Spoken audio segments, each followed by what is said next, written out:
Hello, YouTube and RPG community at large. Welcome to Roll with the Punches. Tonight we have the first installment of our little group here's Traveler Triple Shot that we're going to be doing.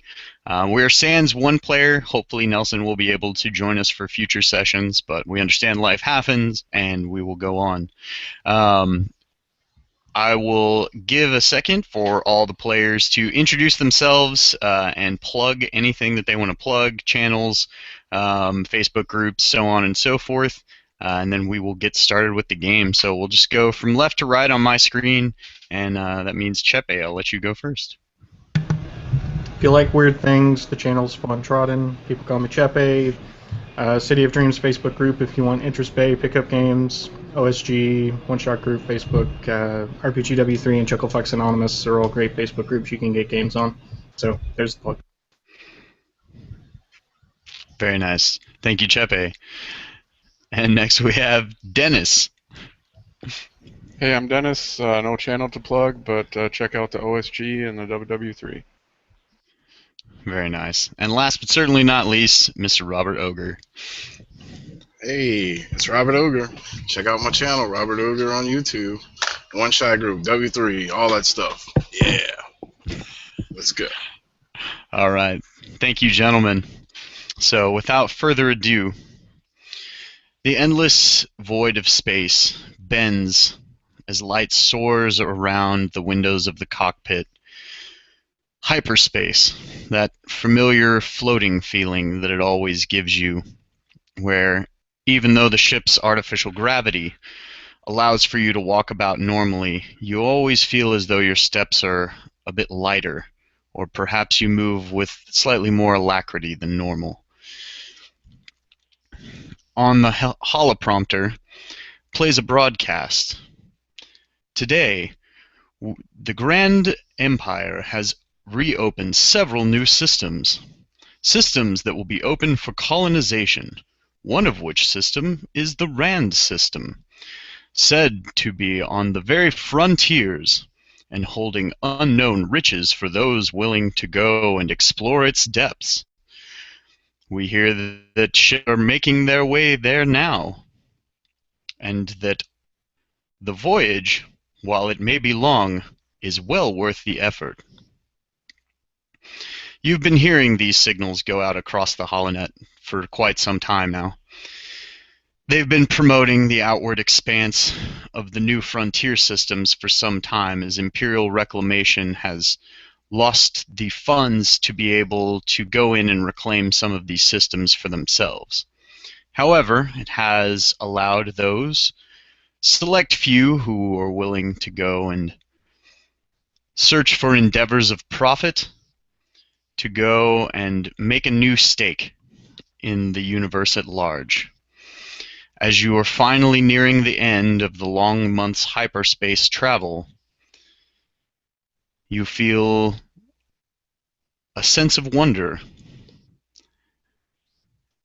not knowing what comes ahead.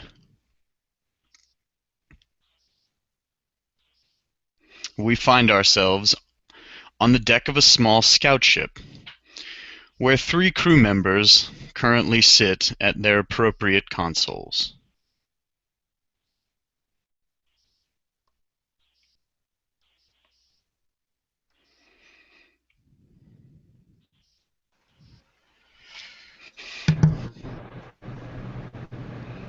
Cool. Yeah, go for it. Okay. He's so dressed in his shirt is unbuttoned. His sleeves that are rolled back, because he's wearing basically a white undershirt and then a thinner, long black sleeves, which is supposed to be formal under the white shirt. It's almost what you would normally expect, but in reverse. His cuffs are unbuttoned and he's rolled back the sleeves. His aftershave is growing even more, and he's basically looking over the through the holonet, every single signal being stamped through, basically writing down names of different ships he's hearing entering the area, looking through documents, and keeping all the basically our permissions, our docking stuff, and our stock for our ship intact, making sure that we don't end up either one in debt or two in someone else's favor. Very nice. And as you plumb the depths of the holonet, you come across an article exclaiming that Dresden Ylvis has recently boarded a ship that is headed out to one of the border worlds. Controversial actor and equally controversial social scientist has had some interesting theories in the past, left his life of scholarly debate, and is now headed out to the Outer Rim with an unknown crew, said to be traveling with a veteran explorer and captain of the small ship known as the Archimedes. Little is known about this gentleman. Cyrus Crow is the name listed.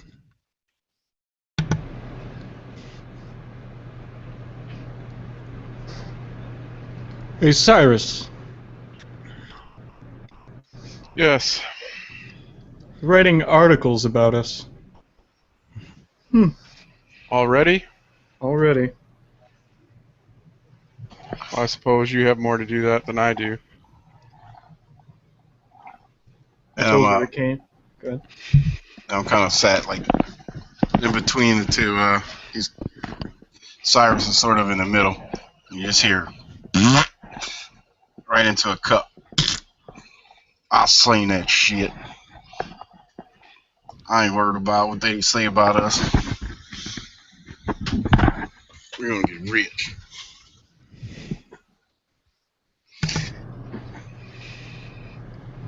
Rich is not exactly the most likely of outcomes, but if nothing else, I will receive some very interesting data on this very interesting aggregate.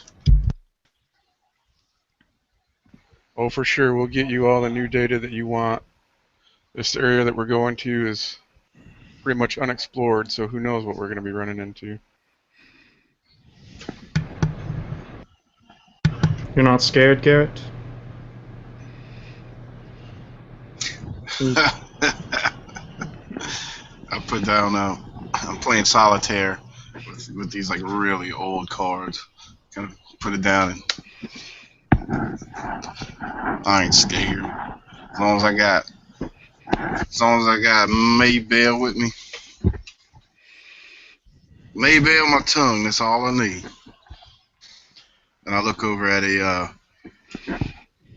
an ancient bolt action rifle that is tricked out with brand new laser, a laser scope, a gyro, and it'd be something like in modern day that would resemble a really old Caprice Classic with rims and tent.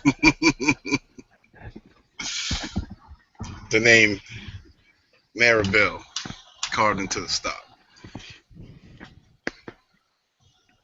Could you please put that thing away? I ain't putting this away. That's the only thing in this whole world I could trust. I have to say, she's looking pretty these days. And she sure is. I kind of pick her up and kind of rub it on my face a little bit and set it back down. Hit a little dial in front of me. How long is the other security officer supposed to be sick? He's been in that freaking room for 2 weeks. I told him not to eat those escargot. Did he seriously eat that back in the... He should know better than to get stops. And Cyrus, you see the display begin to count down. 20, 19, 18. Only a few moments left before your exit from hyperspace and your entrance into the RAND system. Get ready, guys. We're about ready to get our first glimpse of this place.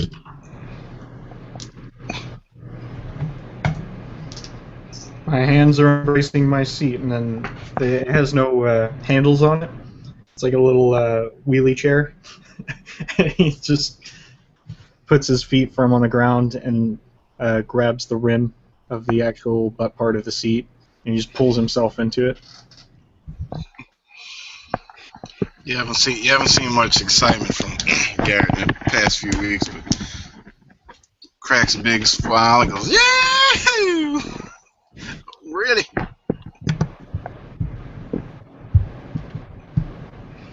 You did put in the right coordinates, Cyrus, didn't you?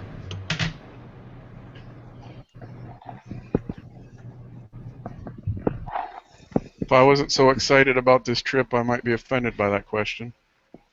9, 8, 7, Here we 3, go, gentlemen. 2, 1. And as you exit hyperspace and the light goes back to the millions of pointed stars around you in the expansive and seemingly never-ending expanse of the galaxy, you see the system of Rand shortly up ahead. Looks as though it bears 7 celestial bodies around a massive star.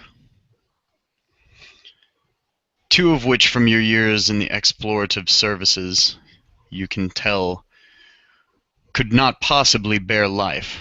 But you see your initial destination on the computer's readout. The station of Tor, surrounding in orbit of a large gas giant, used to mine fuel to resupply the ships that will come to the system, hopefully for exploration and colonization. And as you approach the system, you see the familiar light of the hailing comm on your display. Oh man, it's beautiful. It's beautiful out here. Is this like the planet that you got washed up on? Yeah. That was a rhetorical question. I highly doubt you were on the surface of a gas giant. You know what? What? Chicken butt, motherfucker.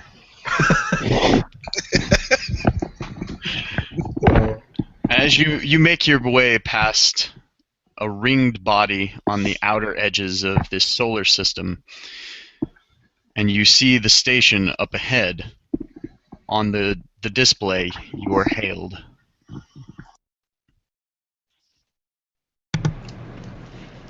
Do I hear a voice?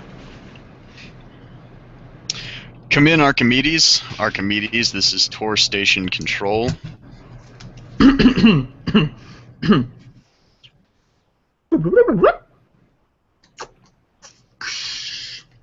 Yes, hello, this is the Archimedes. Yes, Archimedes, if you would, transmit us your docking codes. Just We one have you moment. scheduled for arrival today. Hey, Cyrus. What's up? What was our docking codes again? You didn't write down the docking codes? I did. What are the docking codes? Cyrus punches up the computer to pull up the stored codes and transmits them to Dresden Station. Oh yeah, 723984 Beta 543-27. All right, your codes match. Here you go. We're transmitting you the transponder coordinates now. This will give you an appropriate map. You're going to have to make your way through an asteroid belt on the way in. This drift chart should account for any anomalies in the asteroid belt that you might find. We'll see you all in a few hours. Will do. Godspeed.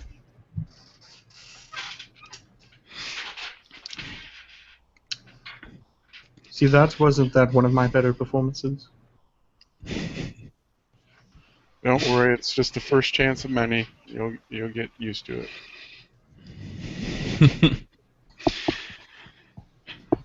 And as you feel yourself slipping into the old familiar patterns of navigating through unknown star systems, the hours seem to fly by as you see all of the planets rife, waiting to be explored, waiting to be claimed, waiting to be brought back into the imperium anew, and all guaranteeing the possibility of ever-mountingly handsome profits.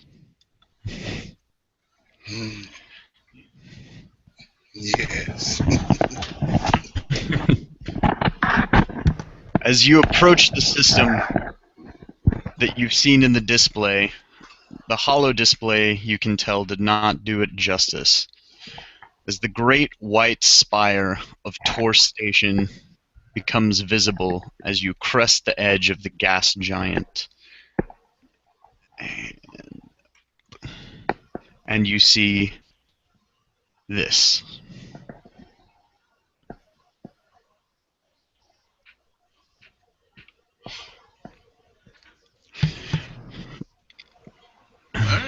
There she is. That, my friends, is a beautiful sight. You notice fairly little space traffic going to or from the station. You do see a few larger capital vessels where shuttles are ferrying back and forth from the station that are also in orbit of this large blue gas giant. It seems to hang in the air as a giant, unceasing marble. And as you make your way into the station, the ships and computer systems guide you towards your docking channel. Should be arriving shortly, Captain. There she is. Must you always use such low vocabulary, Garrett? At least you can understand what the hell I'm saying.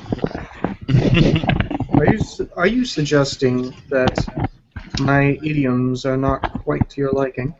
Yeah, you're an idiot. That's what I'm saying. I'm just kidding, man. I'm fucking lying. Shit. I'm just excited, goddammit. I need me some liquor. Indeed. And amidst the banter, you hear the automated signal come through the computer's comm. Please follow signals to your appropriated docking channel. Once you have been docked, you will be greeted by staff facility members. Please have a nice day. And this continues on repeat. Fairly standard for Imperial stations, especially ones out on the frontiers that are trying to encourage continued exploration. My eye twitches. Shut up, bitch. Thank you. As he Thank you, Garrett. guides the ship in as indicated to dock, following the signals. Although he does not speak it aloud, his thoughts join the others in thinking that a drink would be nice. After the message repeats about 4 or 5 times, he turns to Dresden. Is there any way you can turn that thing off? My specialty is communication, not technology. As he does that, and he's playing Galaga on one screen while looking over at the other, reading a book. And finally, once you are into the docking channel and you see the familiar guiding lights ushering you towards the docking clamps, the message ceases. Oh, thank God. Thank Must you be on and on about that superstitious bullshit again, Levi? It's just an expression. When the message ceases, Cyrus gets up from his station. Man, I thought I was going to have to shoot somebody for a minute. When you say that, Ylvis looks up. He looks straight at you. There's a glimmer of fear in his eye, because he thought you were being serious. When he sees that you're not actually holding anything, he's like, go back to working. Yeah, I'll raise an eyebrow for sure. Like, this guy looks he's a bad motherfucker. Turn over at Levi. Sir, how many guns do you order since the last stop? And you feel the gentle jostle of the docking clamps engage as you are now at your final position within the docking channel. You hear the sound of the doors to the station closing behind you, and you feel for a moment a great weight as the ship's inertial gravity is turning off and you feel it giving way to the station's artificial gravity. Something that Cyrus has experienced more times than he can remember in his journeys exploring space. His body automatically adjusts without a thought, lowering his center of gravity slightly as the transition happens, and then straightens and begins walking back from the bridge. Every time that happens, it gives me gas. And as you walk back from the bridge and into the galley that has become an oh-so-familiar sight over the course of the last month, one of the unfortunate incidents of smaller ships and their required necessity of skeleton crews that must always be operable, you've become very accustomed to the inside of the ship, being unable to enter hyperstasis during your travel. You see the table, remembering countless meals, both delicious and unfortunately ill-prepared, games of cards, and all manner of other conversation and entertainment has been had around the table's hollow platform. With that, you hear the familiar sound of the docking walkway clamping onto the side of your ship, and you hear over the comms, "Archimedes, we have hard seal. You are free to exit your ship at your convenience. We have staff personnel waiting." Roger that. Thank you. Over and out.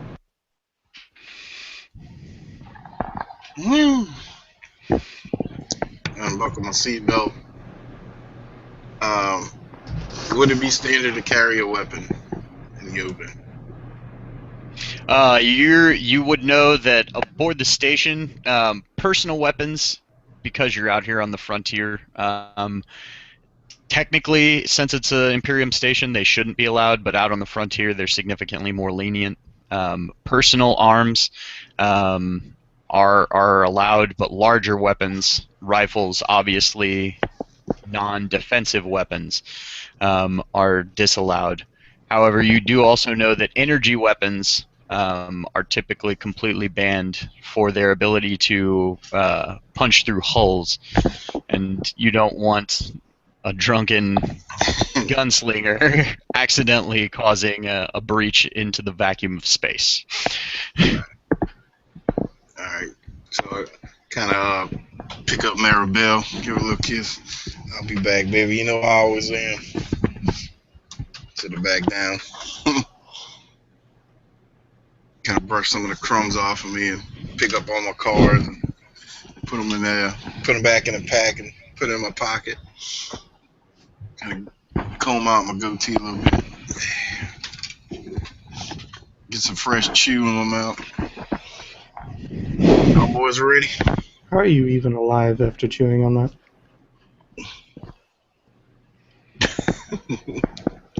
He does that as he's clipping his fingernails. It makes my breath smell good. Won't you come give me a kiss? No thanks. Cyrus stops at his cabin, going inside, grabbing his black jacket, putting it on, and slinging his shotgun over his shoulder before heading out to the airlock. I knew he would figure out some way to carry a gun in. He, as he says that, he puts something in the brim of his sleeve, wrapped around in a handband, and then he puts over a fancier coat, like a more formal shirt, over his Under Armour.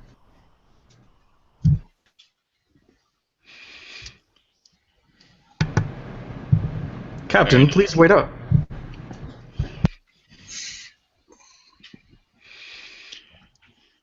And as you exit the ship and you hear the long-awaited sound of the airlock door opening,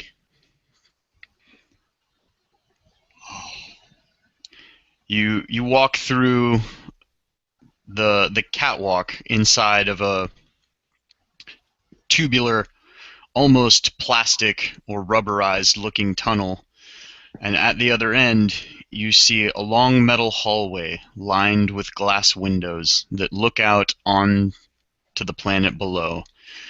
Almost an endless sea of blue awash. And you see two station personnel waiting at the end of the docking path. Captain Cyrus, or Captain Crow as I should say, this is a pleasure to see that you've made it here. And right on time.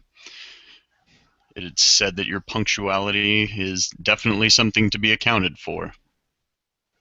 Of course. Thank you for meeting us. But of course, if you would follow me this way, I'll take you up to our mezzanine level. There you can acquire whatever supplies you wish to, and should you wish for temporary accommodations before you set out to one of the planets, then we can arrange for that as well. We have several different forms of entertainment here on the station, the most popular of which is Jev's Bar. There is a certain amount of gambling allowed. Of course, if that's something that you're interested in, and they have all manner of the finest imperial liquors for those who can afford it. Though, I'm sure for a lifer like yourself, it shouldn't be much of a problem. At the mention of that, Cyrus gives a broad smile. That sounds like a good idea, just one moment. And he lifts up his arm, the metal gleaming, as he pushes some buttons and says, "Time's to wake up, Wags. Keep an eye on the ship." Activating the drone that's within. And you see the in your mind's eye, you see the optical display of the drone's sensors as it springs to life and begins its normal patrol route through the ship.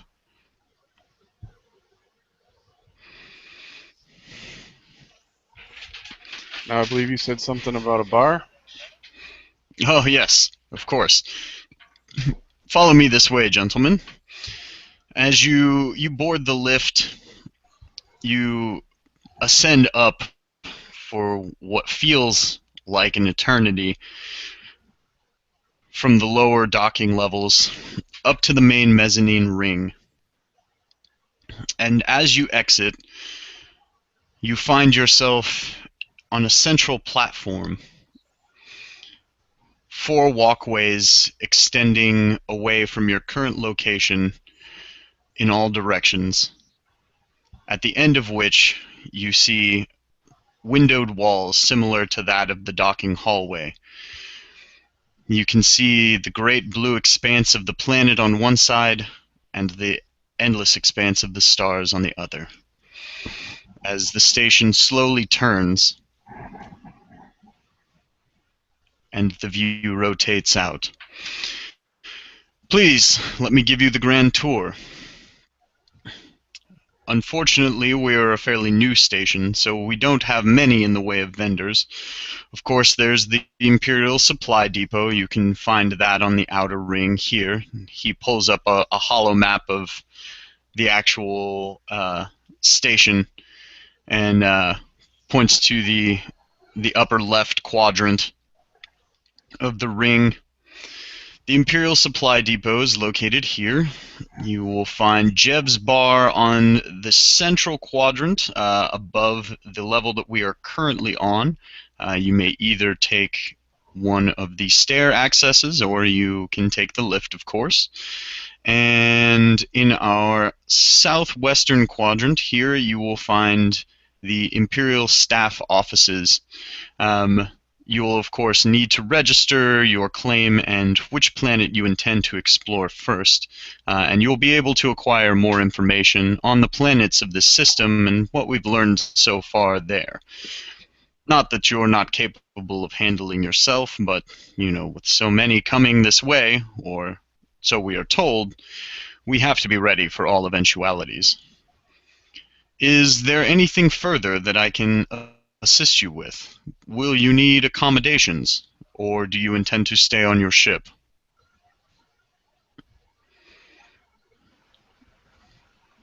I think I'll probably stay on Archimedes, and then he'll turn to look at the other two. Hell. Might as well. We'll save our money for when we actually need it. Of course, completely understandable. A good captain and his ship are rarely separated. Well, welcome to Tor Station. I hope you enjoy your time here, and should there be anything else that we can assist you with, you can either talk to the Imperial offices, or you can find more information on the station at any of the comms terminals. And he points to, you can see built into the wall at sort of regular intervals are comms and HoloNet terminals that you can access for further information.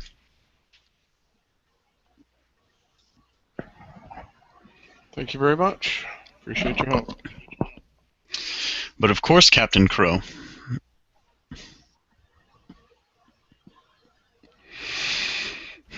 So, being unfamiliar with travel, I'm going to ask an out-of-character question. What would be like the equivalent to like a will roll? Like willpower, or as far as like the, with his alcoholism? Oh, that Traveler leaves that as like a completely roleplay oriented thing. Basically, the way that it works is since it's considered an addiction, if you go for I think it's more than, I'll have to double check, but I'm pretty sure it's 72 hours without access to your specific addiction, you start having to make endurance rolls to see if you don't start taking penalties, basically because of your want for said addiction. So there's not like a willpower roll to resist the urge or anything like that? No, it's pretty much just that you will start to become penalized if you go for too long without alcohol in this particular case. Okay, well, Cyrus will turn to the others. I kind of like the idea of going to the bar, but might want to go to the office and see what's available and get something set up now. Why not both? Let's go to the offices, have someone drink with us. Make some friends. Yeah, making friends is always a good thing. Hey, let's take care of business, then we can get shit hammered. I knew there was a reason I liked you, Garrett. Let's get to it. Dude. I know there's a reason I like both of you. And as you proceed your way towards the survey offices, you see the empty quadrants of the outer ring of the station. Numerous stalls set up, ready and awaiting vendors, or those coming back from planets with wares to sell or trade. You hear the bustling once you exit the lift terminal. You hear the bustling of the cantina above you, and you see Imperial staff walking to and from the lift terminal with data pads, constantly checking information. Those who make eye contact with you always greet you with a nod and a smile. And as you make your way into the survey offices, it's an all too familiar and unfortunate bureaucratic sight. Desks with workers plugging away at their comms terminals. However, you are greeted by a pleasant lady that sits at the front counter. She's blonde, fair-skinned, with green eyes. Yes, how may I help you today? At this point, Cyrus turns to Dresden and then takes a step back. Just as tight. Oh, why thank you. I'm sorry, I'm not familiar with having such good service already. Going into these outposts. Yes, we were here to be, well, one, to acquire some information. We were offered access to information of what people have discovered thus far, and we're here to register. Ah, I see. You're here to register a survey claim. You notice her name tag says Athena.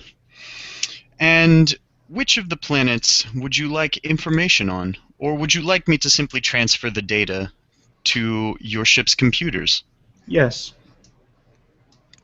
Very well, I can do that. If you would, which ship are you registered in? Turns over. He looks at the name that the captain gave the ship. The Archimedes. I see here the Archimedes. Ah, yes, there it is. Docking channel 11. Are we the first? Oh! In a while? No, not the first, though certainly the first in today. There are a few others, mostly members from corporations. And You are certainly the first private venture that we have had thus far. Good. And I see. Terribly sorry. Was any of the he leans in. I'm terribly sorry, but I have an issue with the Monsanto Corporation. Are they by any chance coming today? Are many here? No, Monsanto has staked their claim in another system for the time being. I believe the fact that there is no sentient life found to our knowledge as of yet has made them somewhat less interested in this particular system. Good. They're probably off finding some sentient plant to worship or something. Thank you. He's trying to carouse her in order. Well, that's a formal context, so never mind. He's trying to strike up conversation about the different corporations. Yeah, absolutely. We do have the Allele Corporation. Of course, I'm sure you're familiar with them. The Technologies Syndicate, and also so far the McAllen Corporation. What planet has McAllen, of all people, settled on? Well, McAllen seems to be most interested in, looks like Ran 7, one of the further out planets. Apparently, their surveys show that there are frozen deposits of very rich fuel beneath the planet's gaseous surface. I believe that that is more than likely why they have sent survey ships there thus far. Oh, and I see. Oh, well, thank you for your service, Captain Crow. And she gives you a nod. Because of your status, you are actually able to explore a few planets that would have normally been restricted. Both Rand 2 and Rand Prime. It's the information on Rand 2 and Rand Prime. Oh, well, I've sent all the information to your ship's computer, but I'd happy to give you any further information you would like to know. Let's see here. Rand 2 is a small boreal planet. Looks like it is densely vegetated. Let's see here. No sentient life, though ruins have currently been found. Oh, it looks like that is where the Voltus Corporation has sent some drones, but it doesn't look like anyone's made landfall yet. However, there is numerous life signs on the planet, why it has been made off limits to others. Rand Prime is, well, it's sort of an interesting matter. The planet itself gives off very strange readings. It's surrounded by a dense atmosphere, primarily toxic. However, it appears to hold numerous life signs of carbon-based life-form origin. However, they do not show any sentient beings from any of the drone information. However, they do have a surface picture. Let me see if I can pull it up here for you.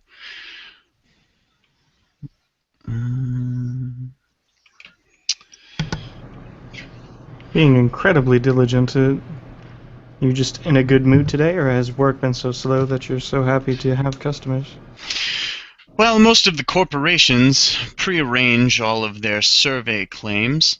It's been unfortunately very few and far between that I've had the chance to interact with other than station personnel. It's nice to see new faces. Well, we would love to know more about tour. We were planning on going into a drink after this. Are you going to be off work anytime soon? I'm afraid my shift doesn't end for another few hours, but if you gentlemen are still there, I would be more than happy to join you. If you don't mind being near my friend here, looking at Garrett when he's without sense, then that should be fine. I'm just like standing in the back with my arms folded. I'm kind of like hanging on every word she says, just staring directly at her. Got my cowboy hat tipped up a little bit backwards. So this is the surface image of Rand Prime, hence why it is off limits. As you can see, it appears to be covered in strange fauna that is able to exist in this toxic environment. However, it appears to have been heavily settled at one point in time.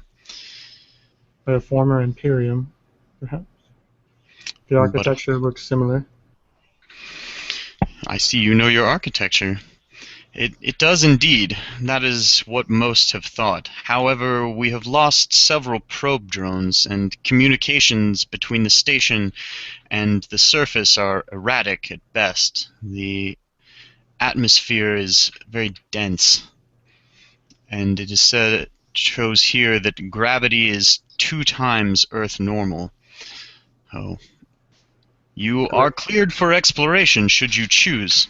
However, you will definitely need, at the very least, rebreathers. All signs show that the atmosphere is only toxic and not caustic, so vac suits should not be a necessity. Has specimens been retrieved as of yet? And are they free for the open market for private ventures? So, unfortunately, we have no public specimens at this time.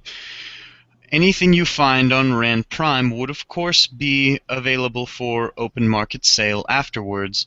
However, there is a clause for anyone staking a survey on Rand Prime. The Imperial has first purchase rights.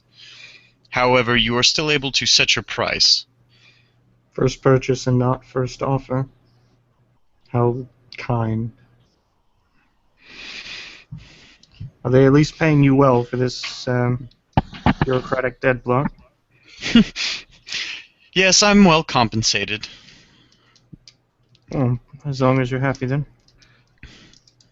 She kind of, gives a, I don't know if I'd go that far kind of look to her face when she says that. When you say that. Alright. What time would you be willing to see my... Tell us more about Tor? Oh, well, like I said, I'm off in a few hours. I could meet you at Jeb's. It's really the only social hub that we have here. Sure. Is there any other of the workers that would be glad to come along? Any, perhaps someone of interest that has sparked your eye? Go ahead and give me a social carouse roll. Will do. What is that? So 2d6, Yeah. and then Intelligence, education, social. yeah. Okay. Social carouse, so that's +3.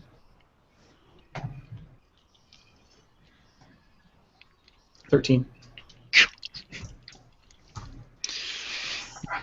Why, yes. I happen to be fairly good friends with the station's second lieutenant. I know that he gets off around the same time and is certainly a fan of a good drink. Plus, he has always been enamored with the scouts and the exploratory legions. I'm sure he would have numerous questions for your captain. Sounds perfect. I've been trying to find a nice man for him. She looks at you with a bit of a confused look and then a smile, and oh, well, then I'm sure the lieutenant will be most pleased. Hey, you got any friends with a little more meat on their bones? I'm just shitting with you. Just a FYI, Garrett is not shitting. If you have any friends, by all means, bring them. The more desperate, the better. She kind of looks at...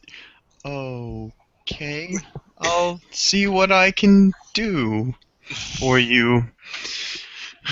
You'll have to forgive my friend. Not everybody gets Dresden's sense of humor, but he's all right.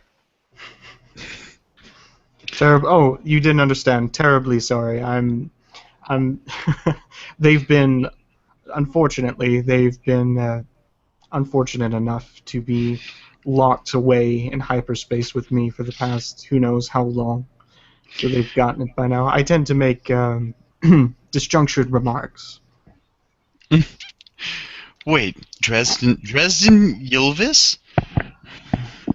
Please. I had heard that you were headed out to our system. I was unaware that you were arriving so soon. Oh, well, I should...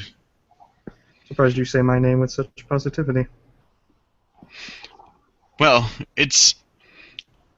we are a young station as of yet and have had very few visitors, certainly anyone of any profile or note. Besides, with as many stories as are floating around the holonet about you, I am sure that this evening should make for most interesting conversation.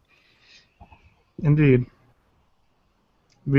Feel free to spread that among at least one or two of your coworkers if you wish. You feel the need to add more company. Very well. Well, then I shall see you boys this evening. Does that satisfy you, Captain? I'm flexible. Shall we head straight to the bar then, so that way Levi may be at least halfway inebriated by the time we actually get there. It'll take a few hours. Hell yeah. It's like, I gotta give me some liquid courage in me. All right. So, do you gentlemen take one of the stairs up to the next level and up to Jeb's, or do you take the lift? Cyrus, though he is used to being cooped up in the ship, will take the stairs, just kind of stretch his legs. Something that he usually needs to do when he disembarks for the first time after a while. is there a window, like glass windows at all during the stair? Yes, basically the glass windows of the staircase are along the arms that go out to the outer ring, and the glass windows surround pretty much all the walls on this level of the station, and so you're able to look out across from the arm that you're on to the arm across from you on both sides. You see the stars backdropping the white station in the sky, and as the ring rotates, the gas giant below begins to come into view. And the noise from the bar above as you head up the stairs raises as you make your final footfalls onto the landing. You see numerous tables of various card and dice related games around the bar. You see a holocade where a few of the workers are playing what looks like an equivalent of some type of tabletop football game. And you see at 4 points, 4 corners of, not corners, at basically the 4 intersections dividing where the arms would be of the station, you see 4 separate round bars.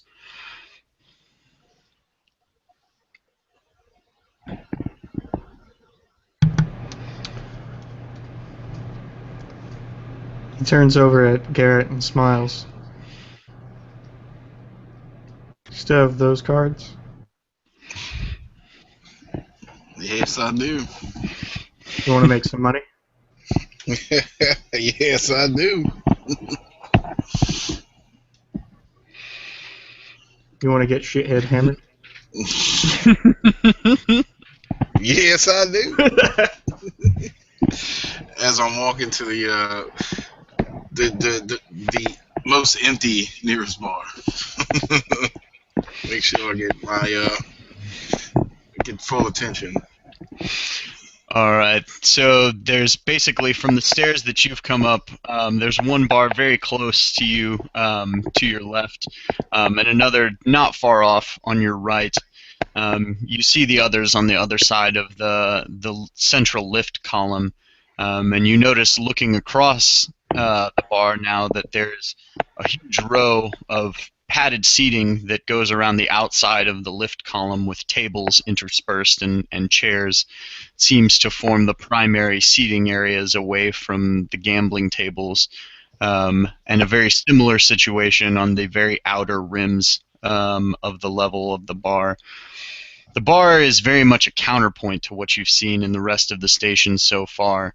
It appears that the bulkheads were left their initial metallic colors, and it is lit by numerous fluorescent, or I'm sorry, not fluorescent, but neon lights of yellows and greens, giving it a dark and more secluded feel in comparison to that of the large windows and bright white lights of the rest of the station. As you make your way over to the right bar that is currently the most empty, a gentleman sits behind it, polishing a glass.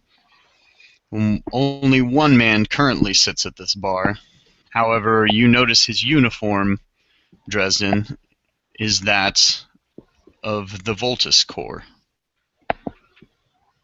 one of the corporations that you know is currently acting out drone exploration of Rand 2. When the other two cut to the bar that's mostly empty, Cyrus will actually go in the other direction where there's the most people and try to shoulder his way to the bar. All right.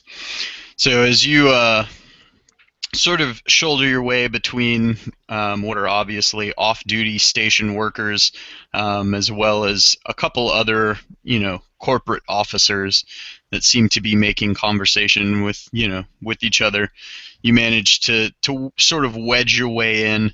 The bartender is currently turned around, furiously making what looks like 3 drinks. And as you see him finish off the shakers, he pours one and then the other and then the other. Tosses the 3 behind him into a bend. You hear the familiar sound of a vacuum cleaner go off as he does, and he turns around and sets the drinks on the bar, where a group of 3 gentlemen walks away and over to a table with the drinks, leaving you in a bit more room and at a gap as he sees you. What can I do for you?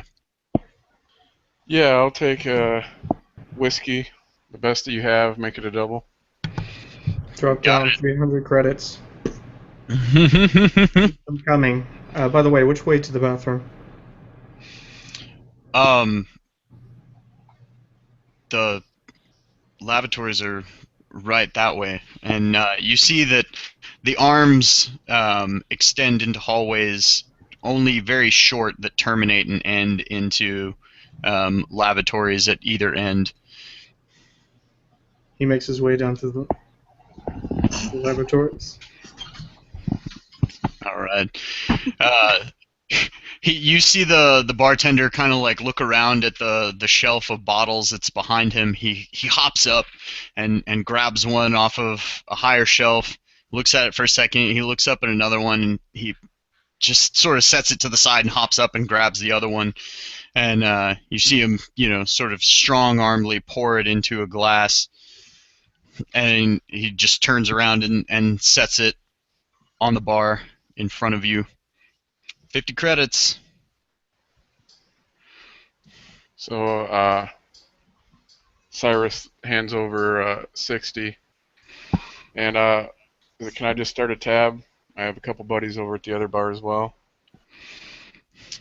Yeah, of course. We'll assign it to your ship. He starts typing into the computer ship registry.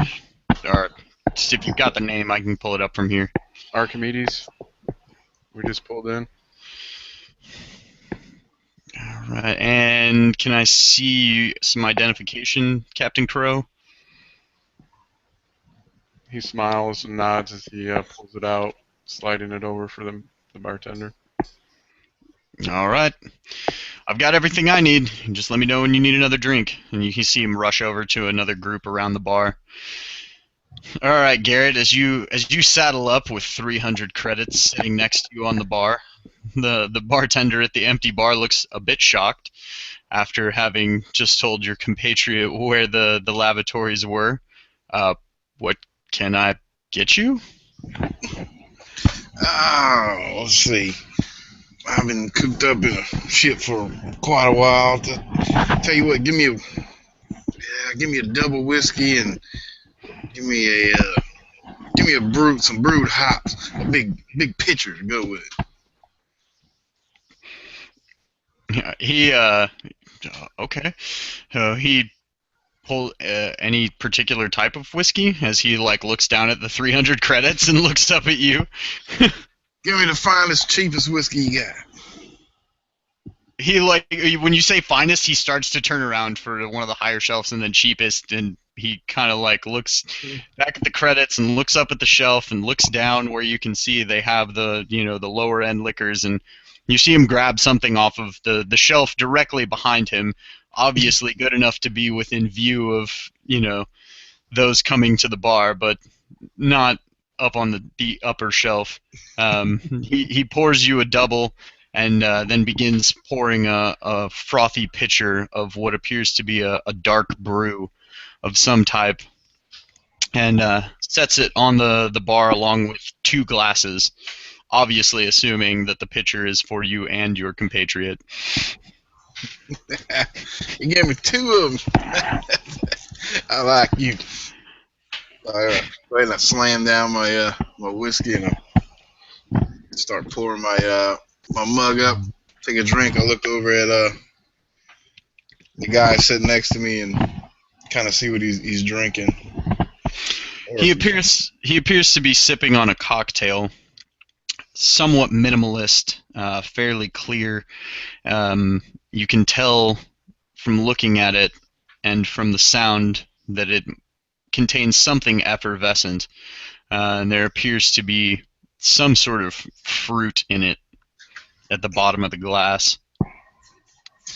When he notices you like sort of looking at him, he just kind of like looks over and, you know, from the corner of his eye gives you a nod and goes back to sipping on his drink. And as he sets it down, you see him, you know, every time after he finishes, he, you know, goes back to his data pad where he seems to be reviewing something.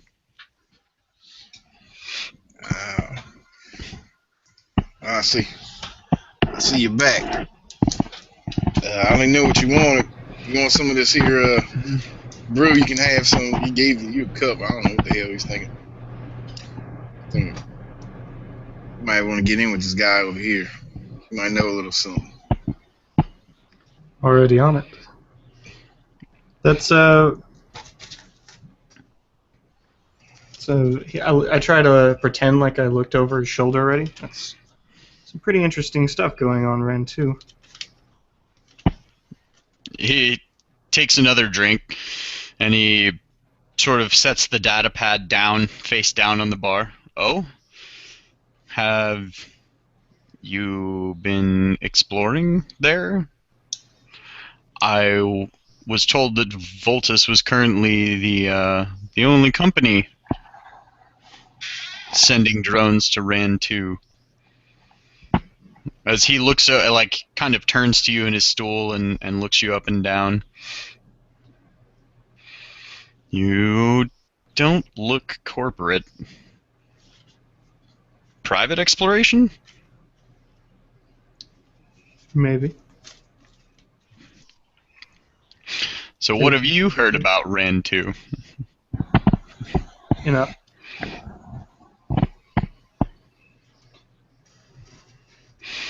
So how long has it been since the last drone went missing? Ah, so you've heard that. I guess the surveyors office is notoriously loose lips all the time. It seems like they don't hold on to information very well around here. Well, you already know our drones are going missing. I give him. Are my 300 credits still on the table, or was that taken already?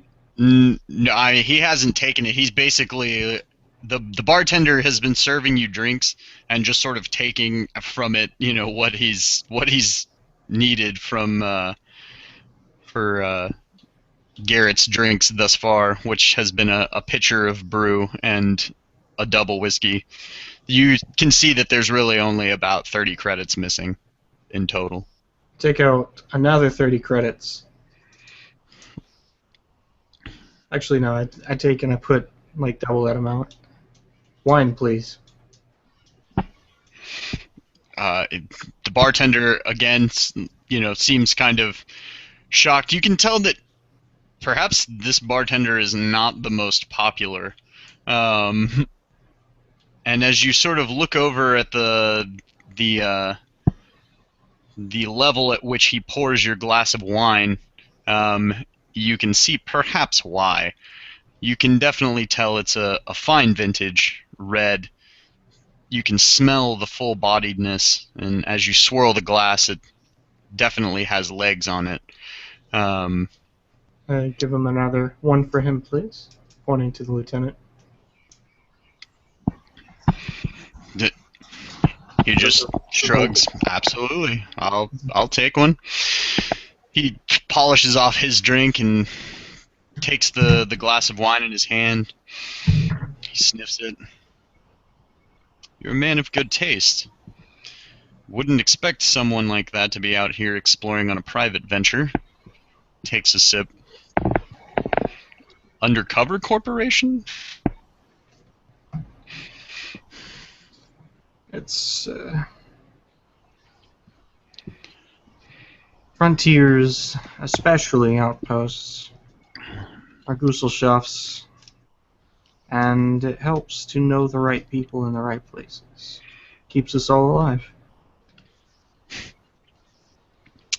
That it definitely can do. I can certainly respect that.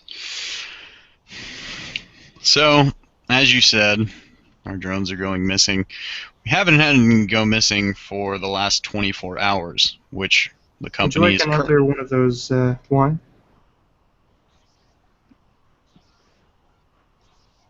What's that? Would you like more of that wine? Sure. Call for a whole bottle. At that point, the bartender brings it over and uncorks a fresh bottle and sets it on the bar next to you guys. Please continue. I'm terribly sorry for interrupting. 24 hours, correct? Right. The company looks at it as a boon. Shareholders aren't necessarily as happy about it as the corporate officers, but we do what we can for now. This last one, I'm actually unaware. I've not received a report of it. And as I say that, I start pouring him another glass of wine. What is it? What was on the feed? And give me a carouse social. All right.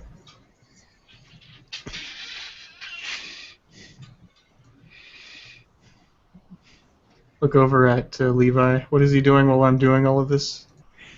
Oh, well, I've taken my other mug, and that's become my spittoon that you didn't use. And I'm just about polished off the pitcher. Starting to feel a little loose.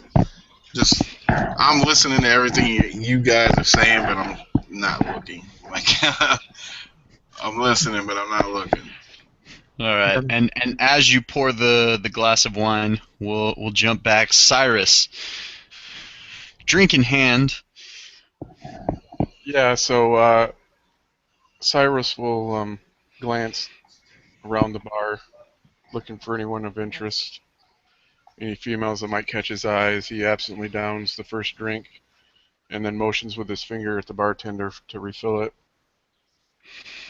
You can see that after you decided to open a tab, he left that bottle down on a lower shelf, and he sort of reflexively, while shaking another cocktail for somebody else, reaches out and pours the whiskey into your glass. You can definitely see why this is the busier bar. While this bartender seems much more capable of dealing with groups, it also means he's slightly more absent-minded and pours a bit heavy-handed. That double is looking a little more like a triple. Not something that you're particularly upset about, but as you sort of survey the bar, you do notice one of the McAllen Corporation corporate officers, a female, dark-skinned, short hair, black, and she's sitting at one of the card tables playing cards.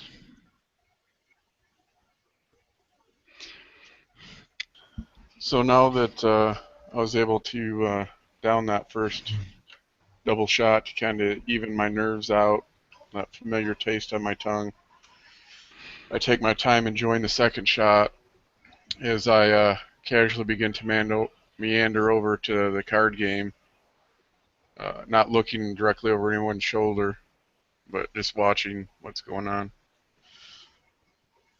Paying particular attention to the female, though I try to do it, in a casual way, not like staring right at her and whatnot.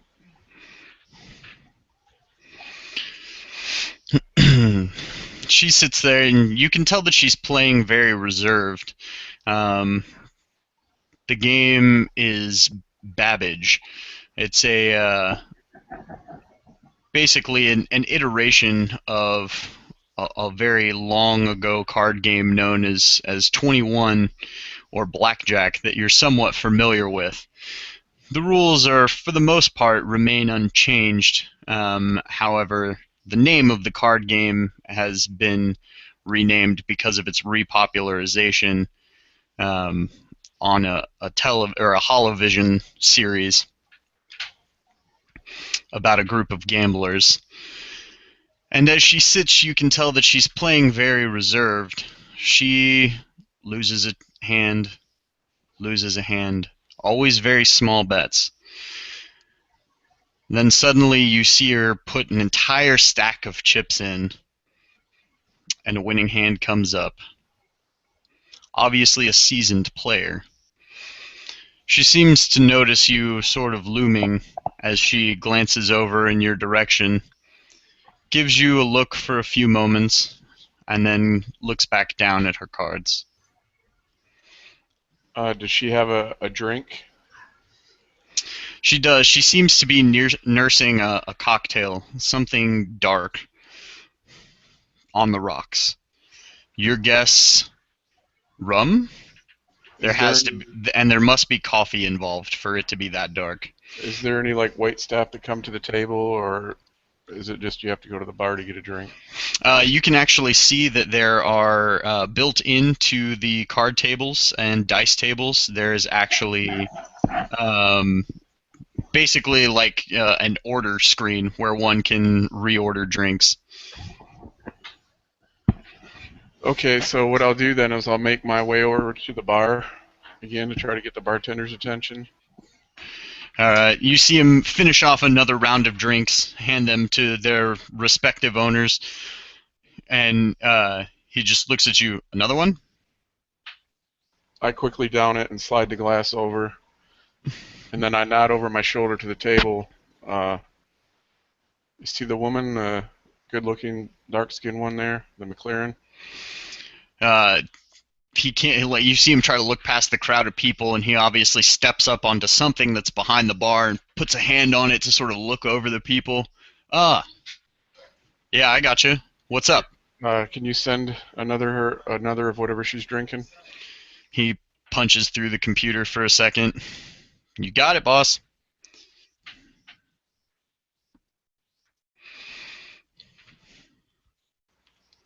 I give him a nod and take my drink and head back over to watch the game. All right. And as you do, we'll snap back to Dresden, speaking to the Voltus executive. You got a 10 on the carouse, by the way. Very nice. Pouring more wine into his glass. Well, the last one was 24 hours ago. We've been able to avoid losing any more since then, but ground surveys have become difficult. There's significantly dense wildlife on the planet, and it appears to be aggressive. We haven't been able to get a concise scan to tell exactly what type of life it is. Definitely carbon-based. It's not a SOFONT, but it moves with surprising speed.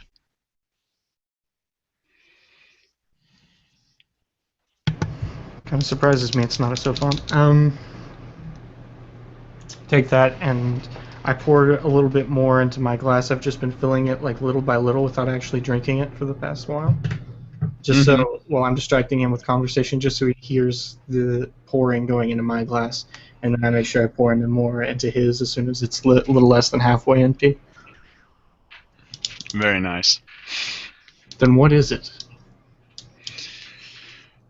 Like I said, our scans show it's carbon-based. It's the thing that's the problem with the situation is we can't track them. They're able to hide, or they don't have, heat signatures of, or at least as far as we can tell. I'm waiting on new drones to come in on the next ship. They should have other means of scanning. Unfortunately, the initial IR survey droids that they sent us with, or IR survey drones they sent us with, have been less than adequate for the task thus far. We assumed with the boreal nature that there must be geothermal core to the planet, which is why we've been surveying. And there isn't. That would Well, be there is. That we've discovered. However, geothermal core typically means diamonds, but we haven't been able to send down survey scans for long enough to discover where any possible pockets of said minerals would be. Diamonds are more of my friend here's specialty. Go to look at Levi, and I'm guessing you're like honking something away, like just slamming it down to the table. Oh yeah, I'm just about finished now. Calling hey Skipper, give me another one of these. Sure thing. And I had more credits out on the table, and I kind of like, if the waiter's right there, and he's going down, I basically grab his hand and I just slide some of the credits off the table into his hand. All right. When you do so, he just sort of nods and takes care of the beverages, refilling both of you, making sure that you have another bottle of wine available, as well as another pitcher of brew and another shot of whiskey. Oh, good. Does he have a like a name tag or something? Yes, Darren. Darren. Hey Darren, how long you been doing this? You seem a little clumsy there with them paws you got. Well, I'm fairly new to the outer sectors here, but my wife, she Imperial officer, so when she was restationed, we moved here, and, well, kids to support, and you know how that goes, so I had to find a job somewhere. Unfortunately, surveying really isn't my cup of tea. Oh, you got you a good catch there. You got an imperium woman, huh? So all you gotta do is mix up these drinks all night for a bunch of drunks. Yes, I am definitely lucky in that regard. I'll tell you one thing. You better keep your eye on that woman. Can't trust women at all. In fact, never mind. he just he looks at you with like a sort of surprising bit of caution, and then you sort of see him get like a worried look on his face as he goes back to getting your drinks, and you can tell that he's obviously like mulling over what you said, and he looks a bit more concerned than someone would be if there wasn't already a hint of that there in the first place. As he's leaving, I quickly make sure that he's still full of wine. Excuse me, just 1 second. I forgot an order, and I Saunder. Saunder is the proper word for his gait. I saunter over and grab the back of his shoulder because I know he's a bit clumsy, so he's probably like trying to catch whatever glasses he's just been grabbed. Excuse me, terribly sorry. I slipped some credits in his pocket. I'm assuming there's a pocket near the name tag. Yes. Not a word of this, all right? Because I want it to be a surprise, especially to the fella at the table. But what was your name, Darren, right? Yes, sir. Right. Here's a little extra for your kids, and I'll put some. When you see a woman by the name of Sophia, do you have that name down? Athena was the name that sorry. I had. Sorry. No, it's totally cool. No worries. Athena. Sorry, I just lost my notes, like my notebook fell, effectively.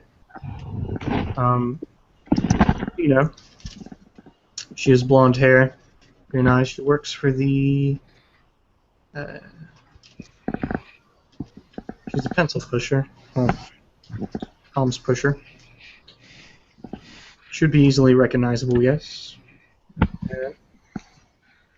Oh yeah, no, I mean, she's Please tell. the main secretary for the survey office. Yeah. Well, I don't want anyone to interrupt us, but if you happen to see her, and if you tell her, not out loud, but that Mr. Yilvis is waiting for her and her friends at said table, and I point over to the table where the captain's at, Okay. that would be most appreciated. Remember, don't let anyone else hear it. All right, and we're gonna cut back to the captain at that point.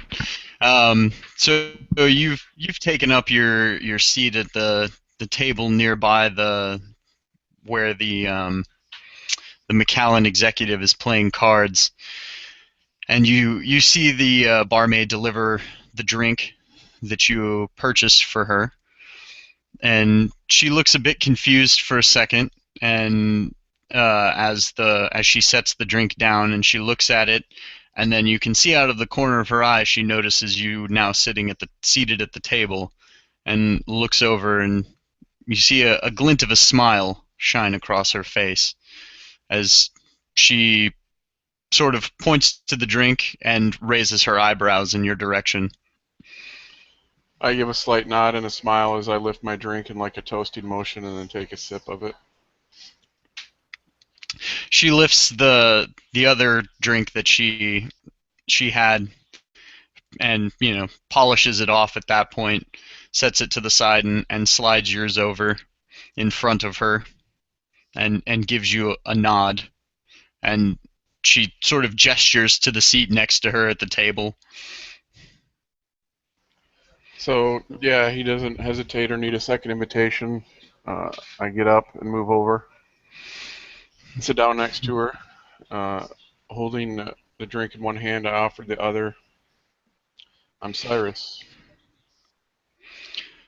Pleasure to make your acquaintance, Cyrus.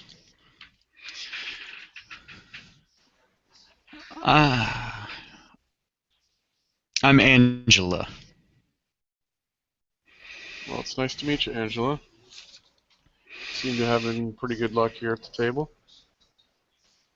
Well, it's all about knowing how to play your cards right now, isn't it? Couldn't agree more.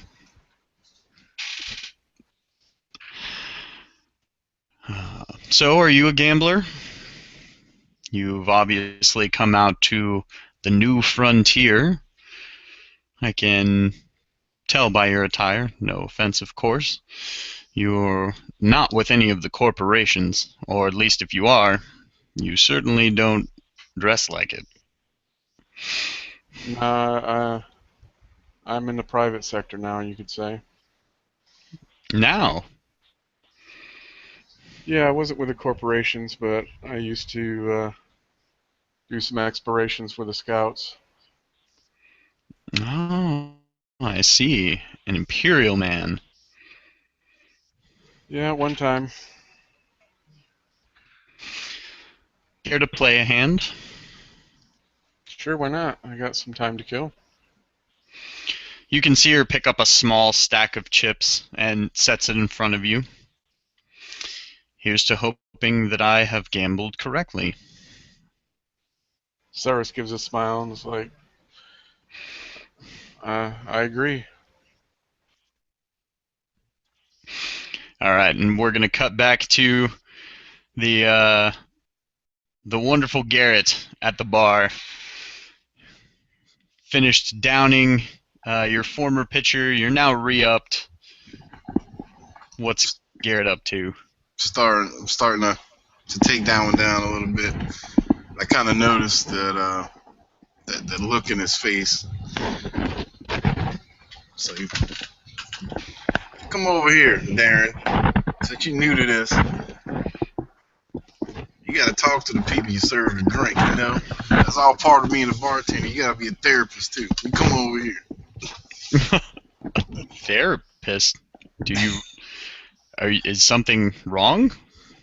Hell, this thing's wrong. This thing's right. That's what this world's made up of. What's wrong with you? That woman got you worried, ain't you? Well, new station. She's been having to work very long hours, or that's what she tells me. I don't know. That's Yeah. That's how it starts. Yeah. what. Do you have experience in that realm? Or at least you talk like you do. Hell, I got all kinds of experience, but let me tell you, just keep this in mind. You gotta whip that pussy. Don't let that pussy whip you. Now remember that. You see him sort of like get like a bit of a smirk on his face. That seems sound advice. So what brings you out here? Oh hell, what brings everybody out here? I'm looking to see if I can find something.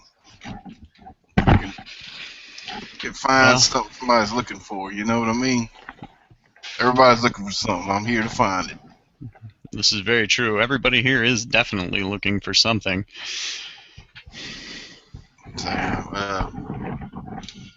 So what do you? I mean, you've been sitting around serving people. How long you been here? Oh, my wife and I, we've only been stationed here for the last few months. Okay. Well, We were on one of the last crew liners to come in for the station. But, we've gotten adjusted. It's definitely different than living planetside, but not altogether unenjoyable. yeah, I bet you meeting any friends around here? Oh, I mean, there's some of the other bartenders.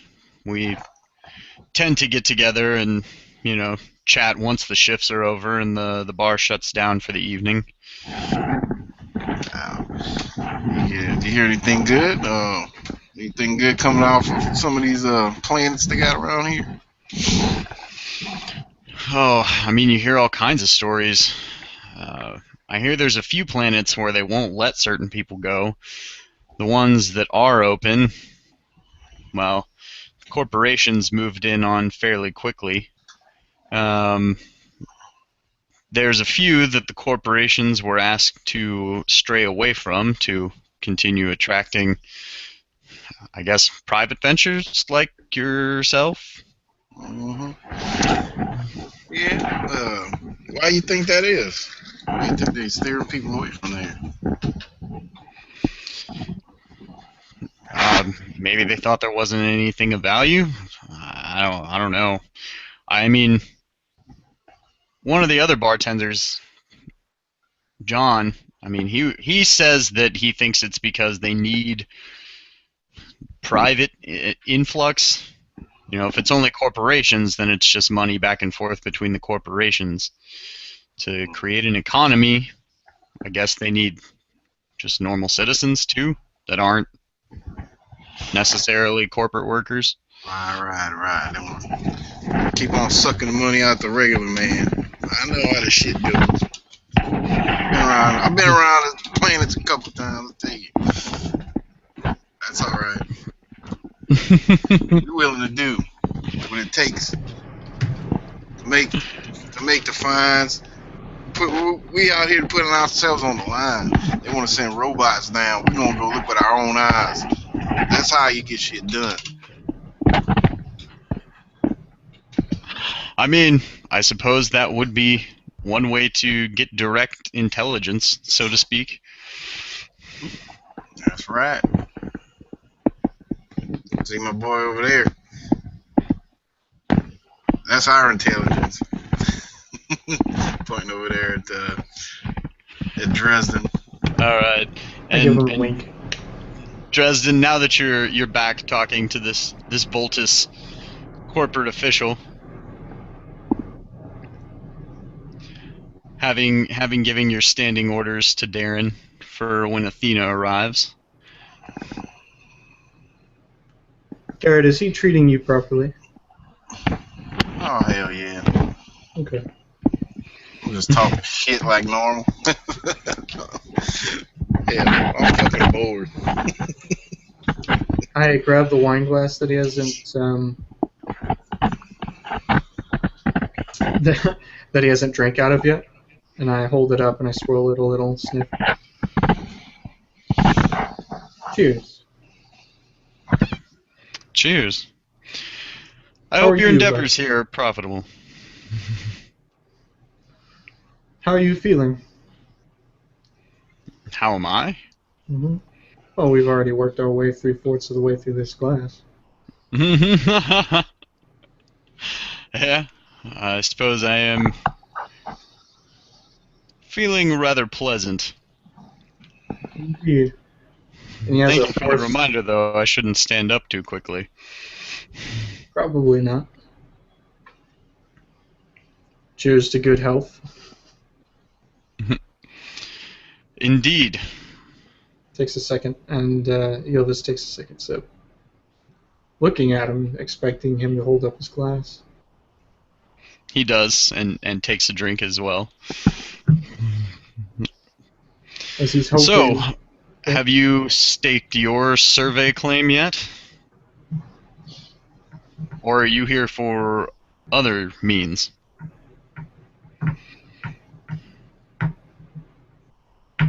Would it be uncouth for me to say both? Well, of course. I mean, everyone always has ulterior motives for any move that they make in life. Or at least it certainly seems as such. Mm-hmm. So, no, not uncouth at all. Just being honest at that point. Mm-hmm. Honesty is my specialty. And I pour more wine into his glass. He sort of chuckles when you do. But you didn't answer my question. More question. Have you staked a survey claim? I said both, didn't I? Oh, so what planet are you heading to? That you've not gotten me drunk enough to say yet. Aha, I see. Well, in that case, and he, takes the bottle and pours more into your glass at that point. It's okay, I've only had 2 sips. He's had the 3/4 of the bottle. Oh, yeah, no, I know. And so as I do, I actually drink a little bit more just to humor him. Only if you're with me, and I pour some in his bottle as well. Cheers to that. Isn't that right, Levi? You know, you and your boyfriend had fun drinking your grape juice. I'm gonna go find a captain. Slam down my pitcher. Go walking around looking, surveying. This isn't my particular kind of drink. Do you want the rest of his pitcher so it doesn't go to waste? Are you looking at the corporate executive? Yeah. He looks at it for a second. I've never really had much of a stomach for brew. He points, like you see him look over at one of the other tables. You see those two over there? And there's a male and a female sitting at one of the tables. Both seem to be on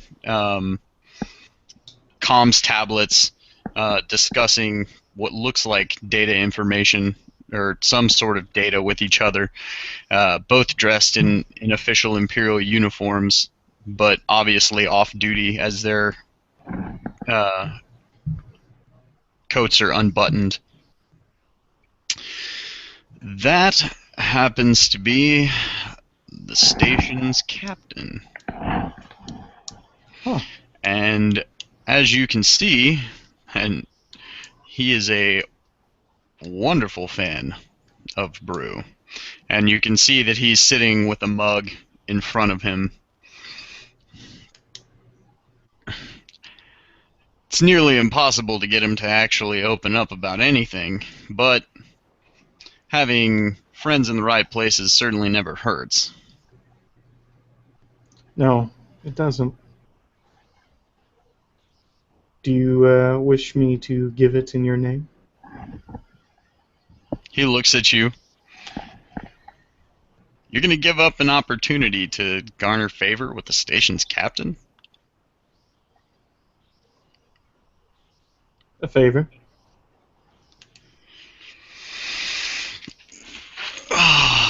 In the hopes that this doesn't come back and bite me in the ass? Absolutely. All right. And so I walk over and I actually, with myself, I slam the mug that Levi left over and I made sure there's not any grime on the side. And I just slam it down.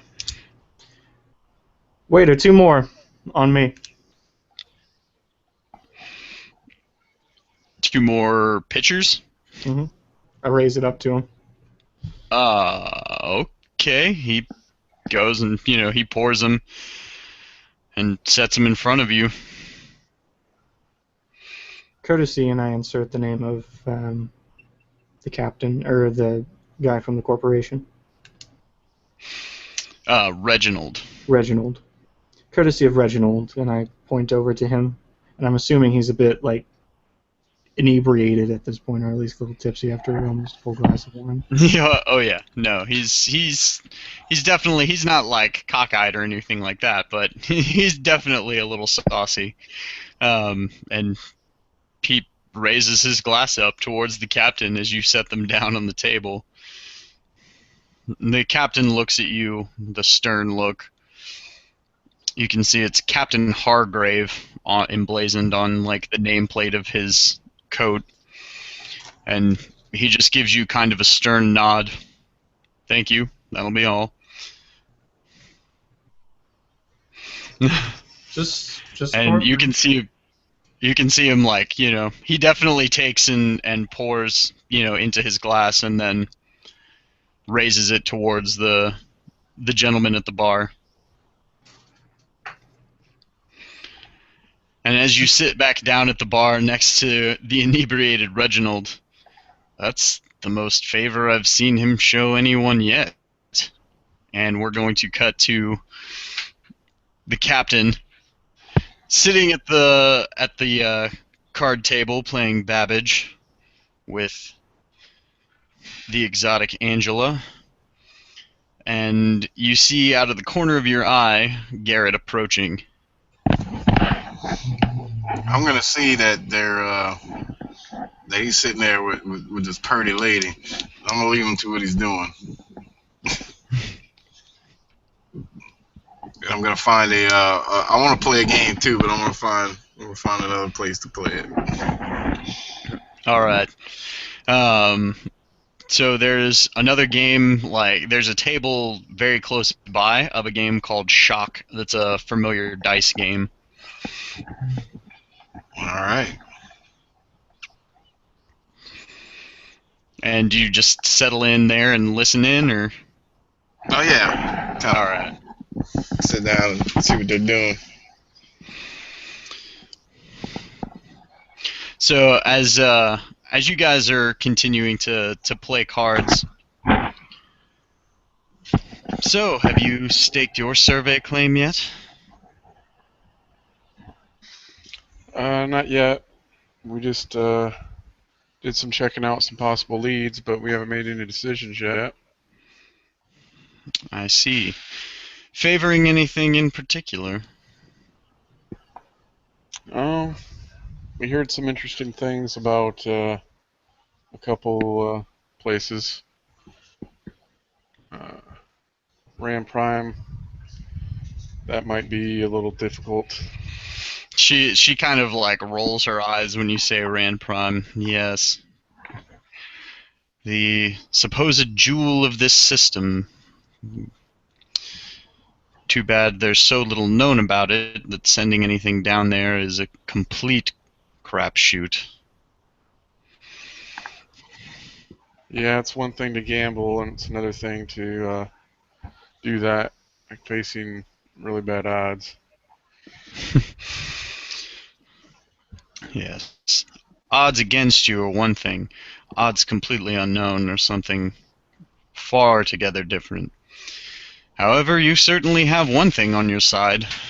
Since so little is known about the planet, and not even the Imperium seems to be able to garner much more information other than a few surface images of what looks like a most inhospitable place, choosing there certainly gives you the edge of no competition, at least thus far. That is true. Are you, I assume that your corporation probably has a few claims. Are you facing any competition yet? No, not yet. McAllen is mostly mining deep core fuel deposits on Rand 7 currently. We hoped to get the jump on Rand 2, but the Voltus core beat us to that. Yeah, you guys had any reports or heard anything unusual about Rand 7 while you've been getting your fuel there? No unusual activity as of yet. We have discovered that there is some minute Sophont life that actually exists within the atmospheric layer. They appear to be gas flyers of a type. We have yet to make any meaningful contact with them. They don't seem to be able to interpret spoken language, or at least our spoken language, or mathematical conference yet. But they haven't been giving you any trouble as far as interfering with your operations there? No, they seem to travel in schools. Honestly, they seem more like fish to me than anything else. But that's unusual. Scans do show that their synaptic activity is concurrent with intelligent Sophont life. It's merely a matter of discovering how to communicate with them. But no, they've given us no trouble thus far. That's good. So you mentioned Rand 2. What have you heard about that place? Well, as bad as Rand Prime? No, Voltus Core has been having significant trouble getting surveys. They've been fairly hush-hush as to why. The Imperials had much better luck on their initial scouting reports, which means whatever it is either just ineptitude on the part of Voltus, or means that there's been new activity since the initial Imperial scans of the system. We're left to guess. All we know is that they haven't had a drone go missing in 24 hours, but that's merely what they have to report to their shareholders. Of course. Have you had much competition with them in other places, this corporation? Oh, Voltus is typically concerned more with mineral rights. We come to blows a few times before, so to speak, over rights to a planet. It's not often that the type of minerals that they seek are found in the same worlds that the frozen gas deposits that we're typically in the market for are located, but it's certainly not unheard of. And Lord knows litigation with them is always an arduous task. Well, I can't imagine any litigation as a pleasant thing. Well, no. And then she kind of...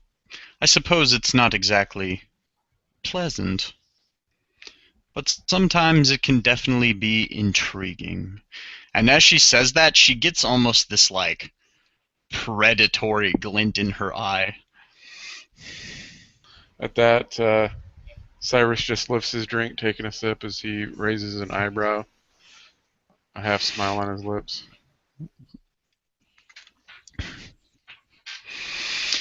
Though from the look of you, like seeing the silvery glint of your arm, you don't strike me much as a man of commerce. Not that, of course, you're not in the market to make money, but one does not often find themselves having to replace an arm with cybernetics after strong litigation. Yeah, I would not imagine not unless something went horribly wrong. He'll kind of turn to the direction of what would be the outside of the station, and it goes, that's where my heart lies, is out there in the big wide open, exploring and finding new places. That's what I enjoy. So you can take the Imperial out of the Exploratory Legion, but you can't take the Exploratory Legion out of the Imperial, eh? Yeah, something like that. Well, without people like you, people like us would not know where to go to stake our claims for our businesses to succeed. So to that, I thank you. She raises her glass. And at which point, you see Athena, Dresden, walk into the bar, accompanied by the station's second lieutenant, as formerly promised, and as well as another one of, you assume, her co-workers, also in an Imperial uniform, though you notice she doesn't bear any officerial badges. A robust woman with curly red hair.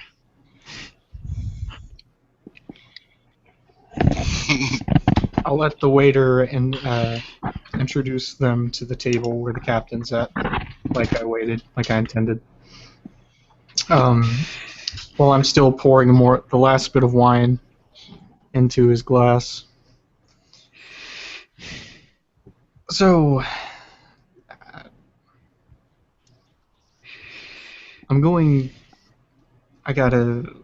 have to come clean, obviously. Oh, about what? And he takes another drink, and you can see that he's having to like set at where before you'd seen him nursing the glass, that he basically hardly ever sat down. Now, like in between drinks, he's actually like setting the glass back down on the bar and like putting his hand down to sort of steady himself a bit. Our probes, they're not doing so great.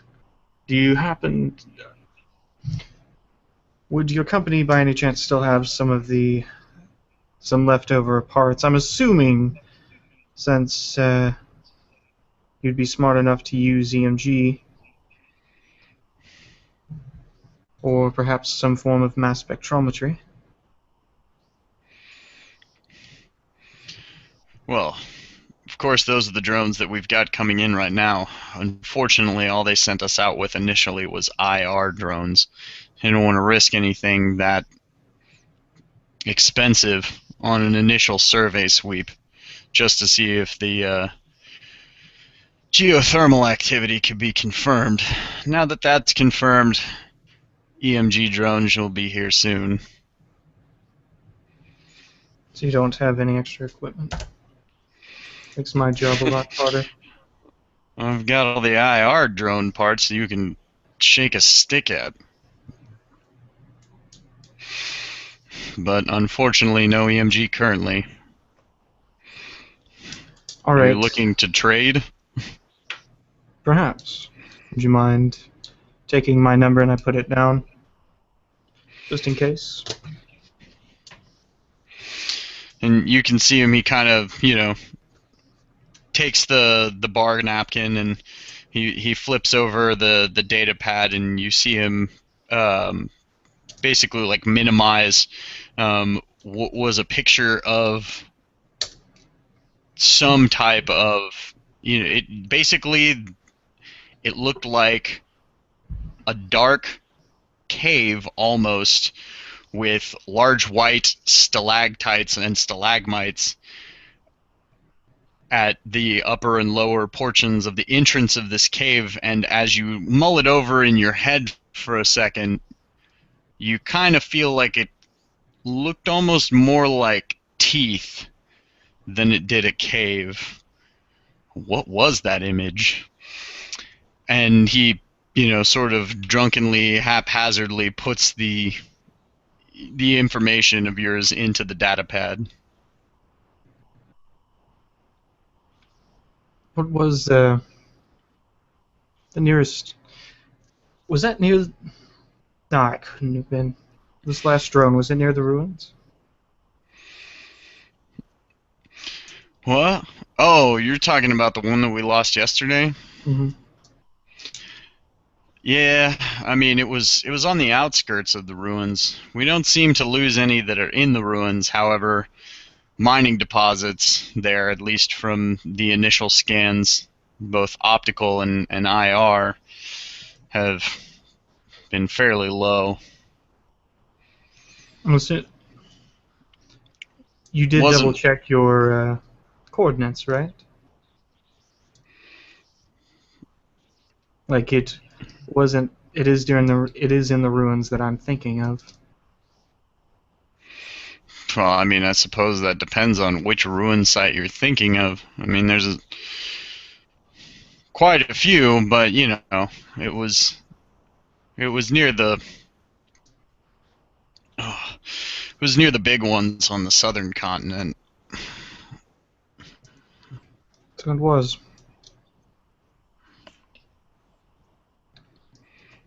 Please don't go too close to our claim.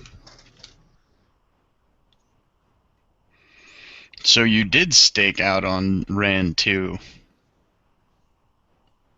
Maybe. He just kind of looks at you with a bit of confusion and takes another drink. I don't know whether you're saying that like you're confused or if I'm just hearing it like I'm confused.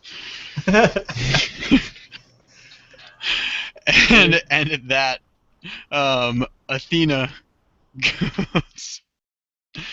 Athena gets taken over to the table near the card table where the captain is currently playing.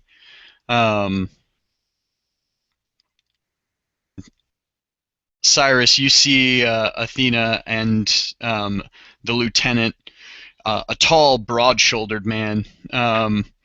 You can tell that he has the look of a Star Marine.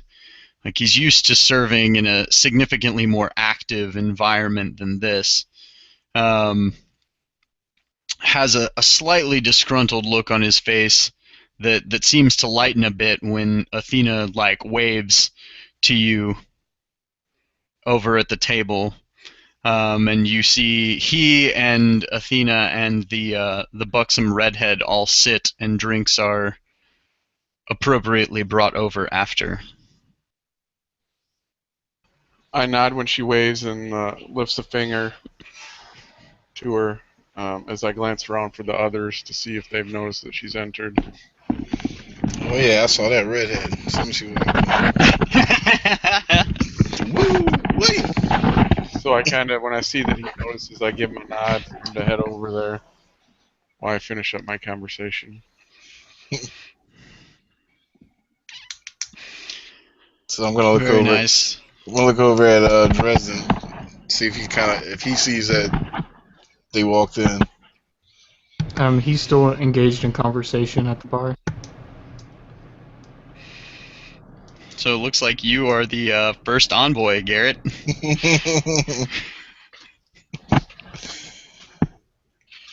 Oh, I see y'all made it. The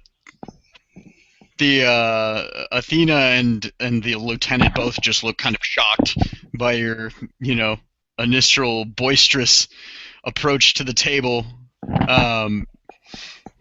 You can see that the redhead seems to be like holding back like laughter at your comment. I'm gonna I'm gonna sit right next to her.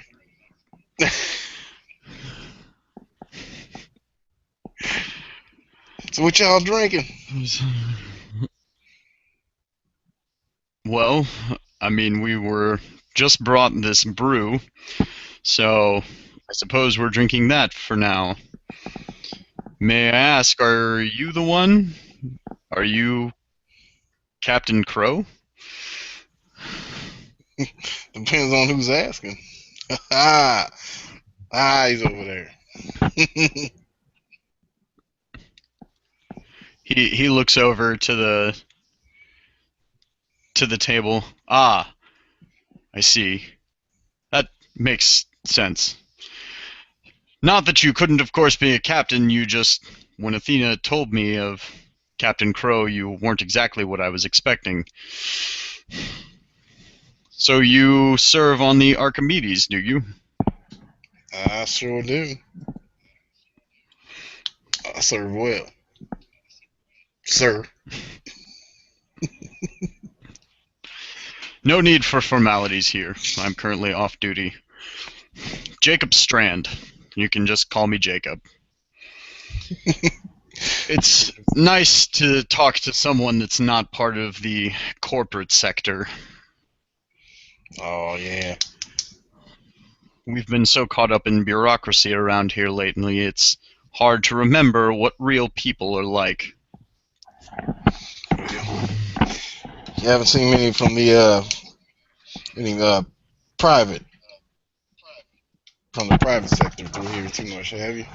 It's always corporate. You are our first official arrival from the corporate sector, or from the private sector. My apologies. However, we're expecting more soon. We have about 5 other ships on the registry that should be arriving within the next week. So you find yourself in a prime opportunity, able to stake your claim without interference from anyone else but the corporations. I don't recommend trying to stake a claim in regards to the corporations. You'll find yourself in a world of litigation that no one should ever have to live through. Humans were not meant to deal with such... Well, if you've ever been through litigation, I'm sure you understand. I've been through lots of litigations. Trust me. Well, yeah. So, I mean, you have a few stakes claim on a few of the planets. I understand that. We've been well informed of who's taking what. But personally, it sounds like you don't really like the corporate people too much, do you? No. If it were up to me, this entire system would have been left to the private sector. The private sector is what actually is the lifeblood of the imperium. I agree. Corporations that just... all they do is make it more difficult for people trying to make their way in our world, or our empire, I should say, to do so. These frontiers were meant to be opened as opportunities for new hope, for new life. Unfortunately, the situation is such that the corporations have to be allowed in, otherwise colonies are very difficult to fund. The Imperium finds themselves lacking the ability to do so. Our cause is noble, but we are only capable of so much. I suppose better that we let them take the reins of fiscal responsibility for such actions than it would be to further increase the taxation and plight of those normal citizens such as yourself. I totally agree. With a glazed look on my face. So, Lieutenant, do you you're off duty, right? You can talk a little shop with me. Yes, of course. I mean, you have any, I don't know, tips maybe? Things you've been hearing around? Some normal private citizens like ourselves should look into? Well, Rand 3 and Rand 6 have been marked off as private sector only. Our initial sweeps show that they are two of the most likely planets to foster colonization. Rand 6 itself is inhabitable, but it has a moon that is signs show or can bear carbon-based life forms such as ourselves fairly well. The atmosphere is more oxygen than we would be used to, but I suppose living aboard space stations, as much as we are currently doing, anyone who comes from the life of a spacer would find it fairly normal. The Rand 3, primarily nitrogen-based atmosphere, unfortunately vegetation is rather sparse. The planet travels in somewhat of an ellipse, and its strange rotation allows for a habitable belt along its midsection, but a very cold and frigid pole to one end and a blasted and burned landscape to the other. I would recommend staying away from Rand 2. All the information that the Voltus has garnered so far doesn't look pleasant, at least from what I hear.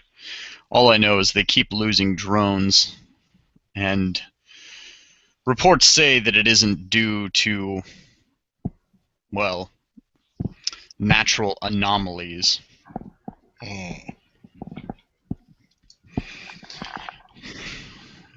Personally, I think Rand Prime seems the most interesting, and you see him sort of get like a glint of almost like boyish wonder in his eyes when he brings it up. Something about a world that is almost completely untouched. Well, touched once, but a whole world to rediscover that has been reclaimed by nature, or what nature resides there, if the few images that we've managed to recover was accurate.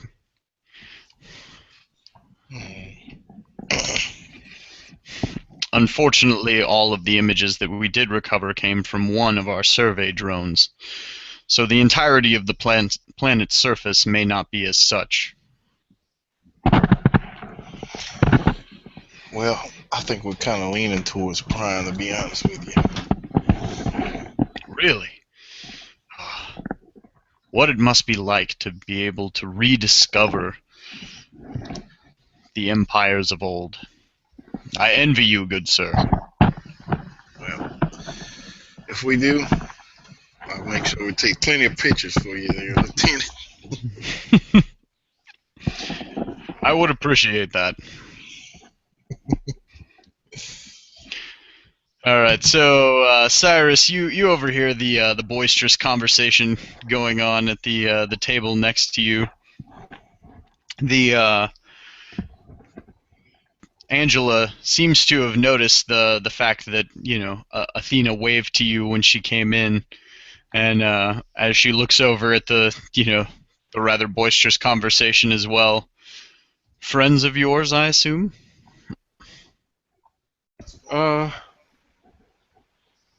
The military man and the woman we just met, Garrett there, yeah, he's one of my crew on our ship.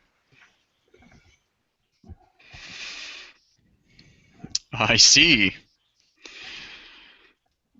And she sort of looks at your arm again when you say that. That makes sense. Cyrus just chuckles. Are all of your crew so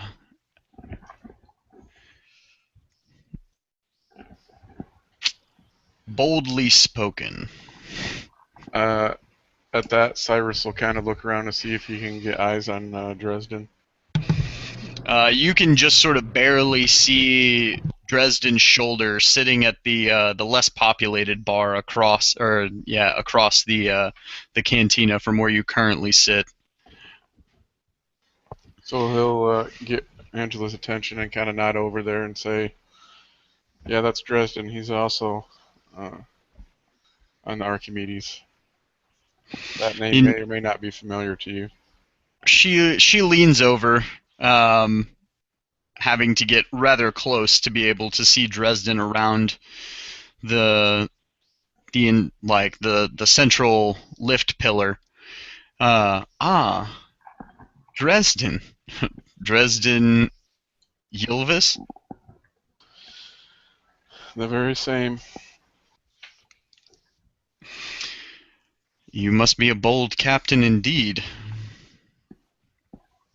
to hire someone with his reputation. Controversial, but will certainly ensure that your claim here garners attention. Yeah, I guess you could say that. Can't always believe everything you hear about a person, too. This is true. And as we in the corporate sector say, all advertisement is good advertisement, negative or not.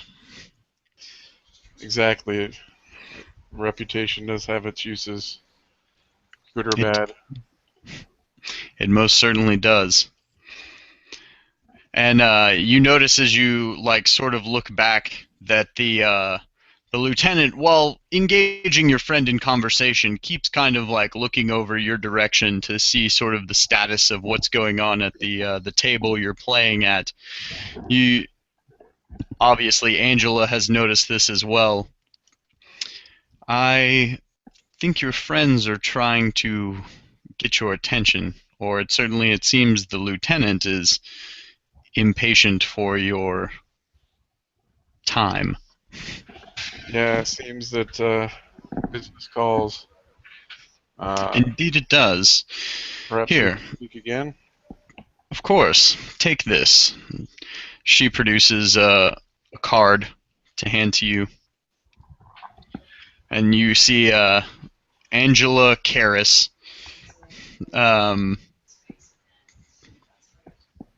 McAllen, second lieutenant.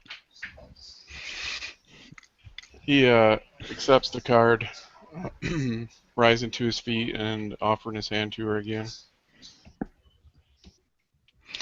She takes it and shakes your hand more firmly than you would expect, but at the same time gets that same sort of predatory glint in her eye when she does, and then allows you to take your leave.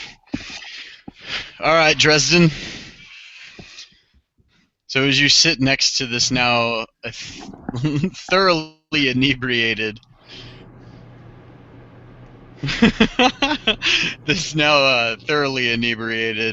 Voltus My friend. corporate officer. My friend. And I Yes. tap his shoulder. When was the next one of our drones supposed to go out? Well, I mean, we're not sending more until the EMG drones come in, and they won't be here for another day or two. Just in another day or two? He, pulls. You see him pull up a communique on his holopad. Yeah, remember? They sent it right here. I mean, they said 72-hour window, and that was yesterday. So in the next 48 hours.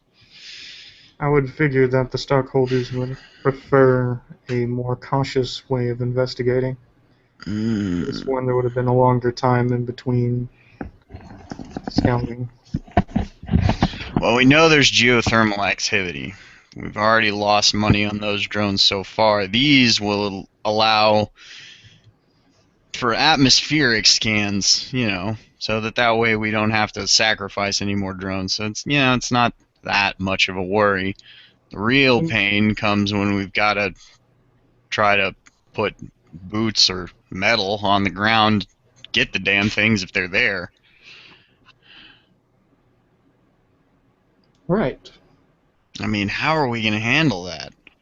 And you can tell that he is like, you sort of look over, not even really having noticed how much you've been pouring for this guy this entire time, but his glass is very rapidly approaching that halfway re-pour point, and you notice that you're about halfway into the second bottle, having only taken 2 sips yourself. Here, you can have the rest on me. Just consider it a favor. You're a good man, buddy. Good man. No problem. I'll be happy to hopefully get that trade from you, Reginald. I still have to repair some parts, so it would be nice to have an EMG drone, especially if you have any extra. Yeah, I mean, once we do the scans, it's either trade them or spend all the fuel to ship them back. So I'm sure we'll be able to work something out at that point. And you can see him kind of like being confused, and you almost get the sense that for a few moments he was treating you almost as if you were his coworker, and not if you were just someone sitting next to him in the bar. And when you start talking about trade, he just kind of looks confused a little bit. Just be sure to treat our drones well. And as I say that, and hopefully making his face even more confused, I walk off and head toward the table where the captain is, noticing that he's looking right at me. All right, so with that, Cyrus, you see Dresden heading that way as you are also making your way over to the table.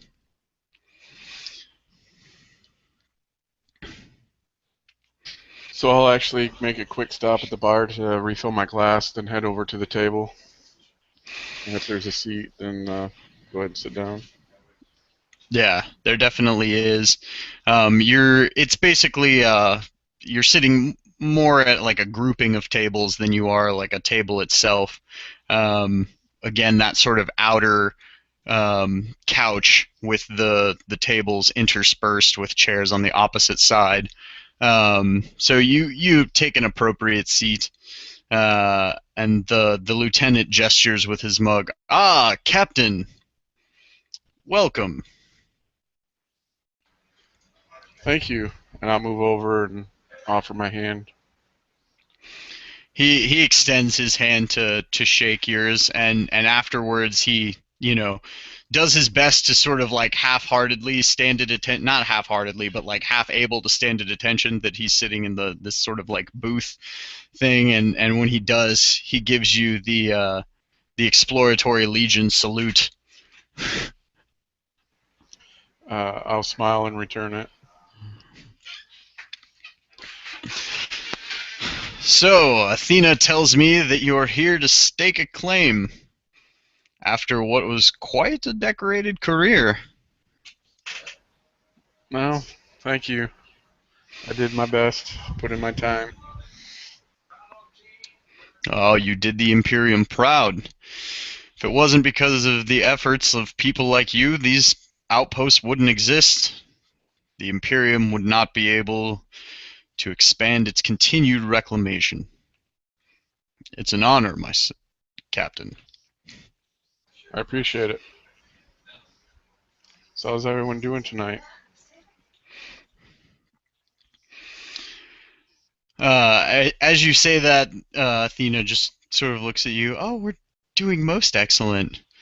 And with that, the buxom redhead just says, everything's great here, and kind of looks over at Garrett.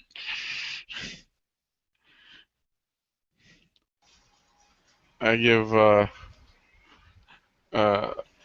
slight wink over to Garrett.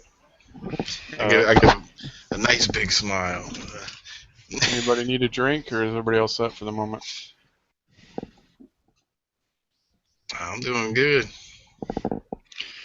Well, this pitcher appears to be getting rather low, but I've always considered myself more of a whiskey man as well, as he, sort of gestures to your glass. If you're offering, I certainly wouldn't say no. Yeah, I'll be right back. All right, and as you see the captain getting up to leave the table, Dresden, you make your way there. I give a nod, even though I don't have a hat, as if I do, on the way to the captain. Awesome. And I have a huge smile on my face as I walk. His gait is very slow, very methodical, and as he smiles and comes up to the table, Athena.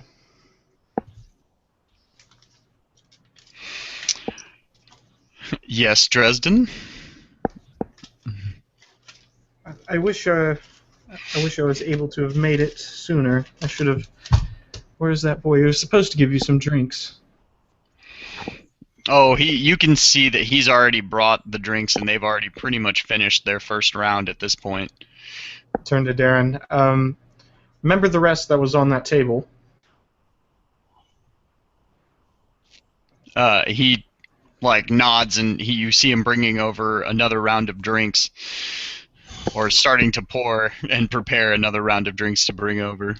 Keep doing what you're doing. Whiskey. Small glass for me. On the rocks.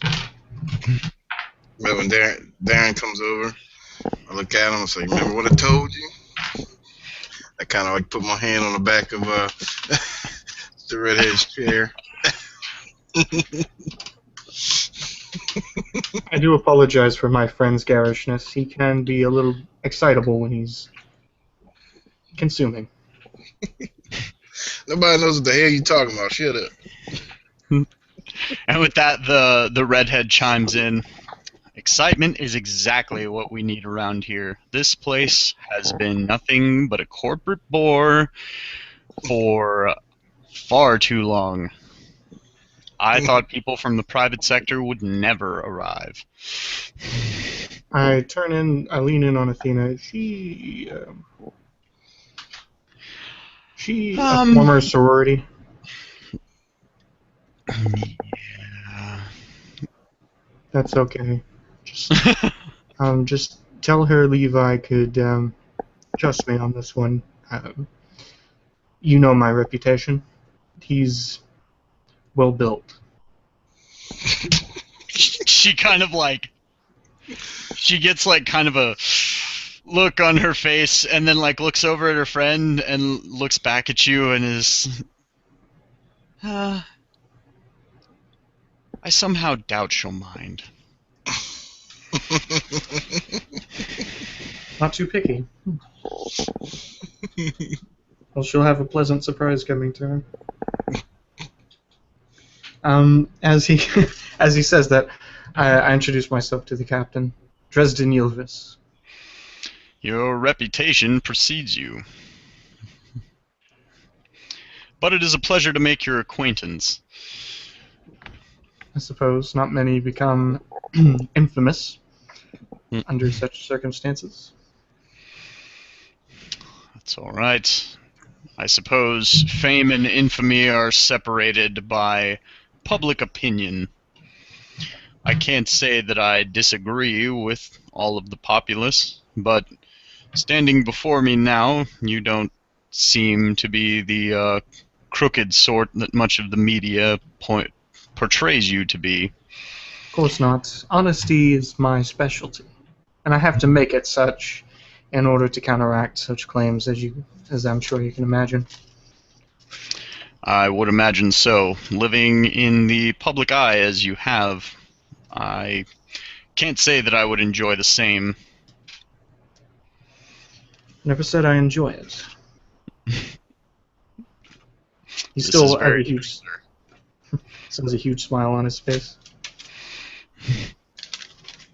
All right. and as you return with the whiskey, Darren also comes with like another round of drinks, and he looks at you, Cyrus, and he looks down at all the drinks, seeing that you have like drinks as well. And he just sort of looks at you, Dresden, with like kind of a confused look on his face. He likes to pay for himself. Understood. And he, sort of doles out the drinks from the tray to, their respective owners. And the lieutenant now finds himself with 2 glasses of whiskey sitting in front of him. Well, I suppose we're in for a rather lengthy conversation now, aren't we? Well, you also do have some catching up to do. Cyrus smiles as he downs his glass. This is true. Very few have I met that have had as many years of experience in the exploratory legions as you have. But I am sure that your meeting with us here must have some other motive.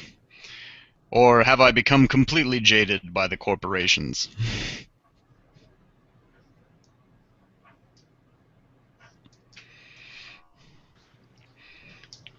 Well, we did want to have some drinks, but of course we're making our decision as far as our claim. Yes, your man here tells me that you're favoring Rand Prime. Of course. Just, of course, something of that nature would require the right equipment. I see. Yes, I suppose most of the new systems that they've opened up lack the same type of hostile planets that we seem to have found a few of here. Understandable that you would not necessarily come equipped as such. Of course, the depot has supplies available, if that's what you need. Of course, have you received any shipments of any microscopy or spectrometry equipment? Yes, of course. I mean, we figure that surveyors are going to be coming in droves before long, especially with as much as the press has been blaring about your arrival. However, I believe it will be a good influx. But the unfortunateness, or the unfortunate situation that often the surveyors that head out this way find themselves in is that they're completely unprepared for the tasks at hand. I can see that that's not the situation here, but we definitely have any type of scanning equipment that you would find necessary.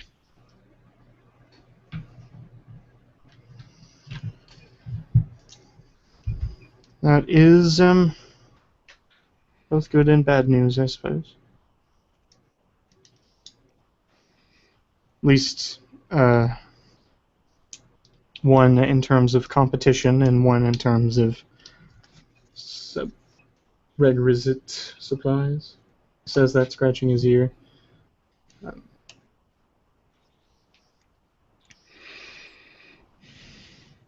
All right. I grab my whiskey and I actually chug it down. While they're all talking, I definitely want to find out this girl's name. What is it? Her name is Michelle. All right, Michelle. All this talk, all these planets and staking claims. You hear about that all day long, don't you? Survey reports, data collation. I mean, I've looked at nothing but scan readings for longer than I can even tell you. This is boring. I'll tell you what, this is boring. When's the last time you listened to some music? I have not had anyone to dance with in so long. Let's go. And she stands up and she literally just like grabs your arm and drags you out of the chair at that point, and up to the next level of the bar, which is the dance floor. Yep, my boy can dance too. He's a good dancer. Especially now since he's all liquored up. I can imagine. Good night, Joe. At least he thinks he's a good dancer, that's for sure. Yeah, right. I'm sure right about now Garrett thinks he's good at everything.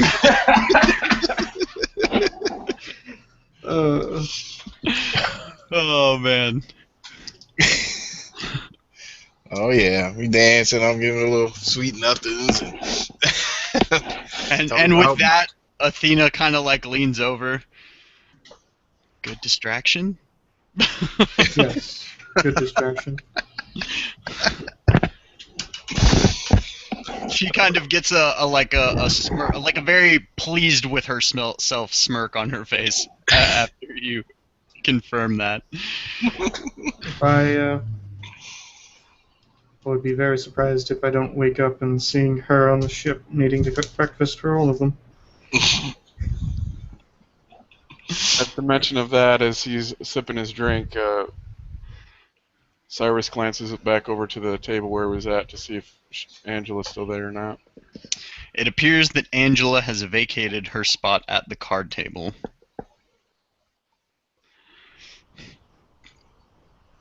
He turns back, but then he remembers that he has her card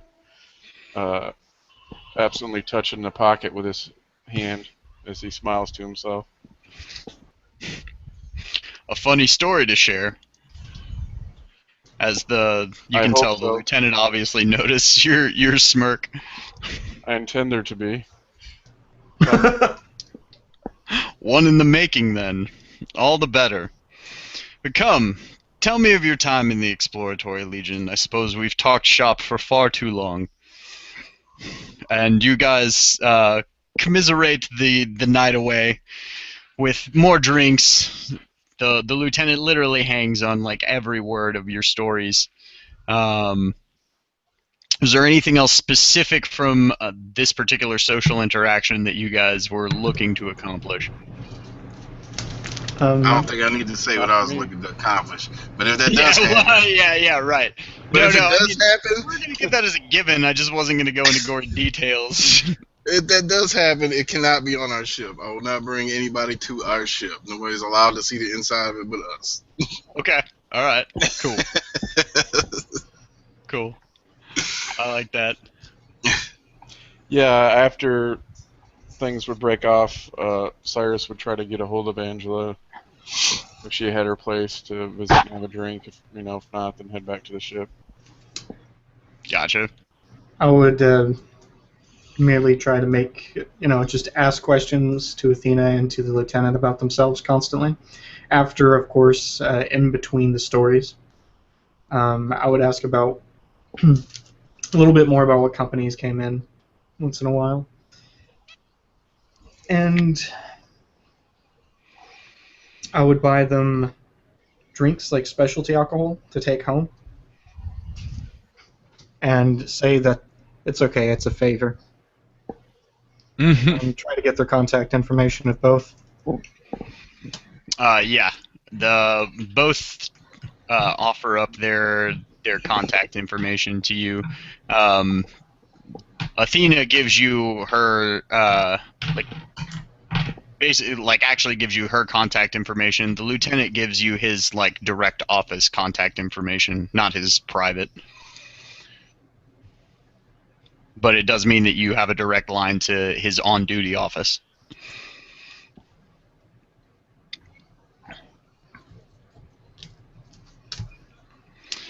All right. And I think at that, before we jump into the next day and the aftermath of that night, we can do a quick bio break. Anybody who needs to go use the restroom and get water, so on and so forth, will do so, and then we'll hop back in here in just a few minutes. Sounds good.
That was a long trip in the bar.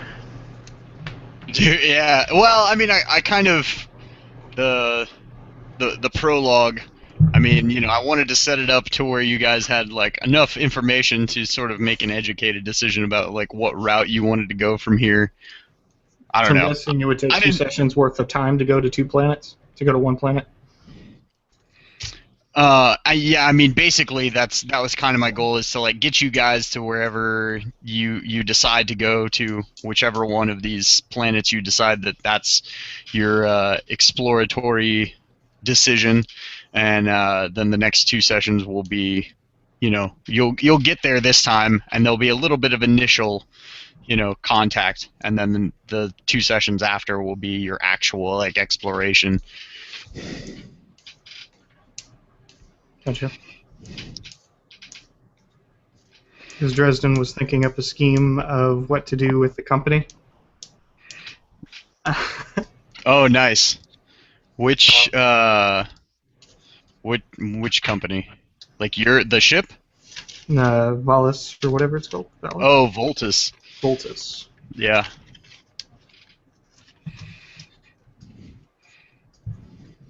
Ran 2 because it's obvious they're not. Of course, they can only tell what they're. Is there.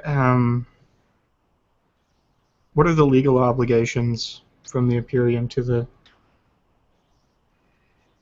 Voltus to the Imperium?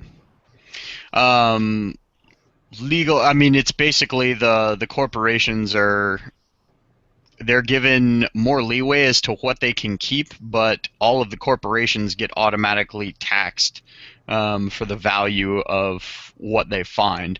So they get, whereas, you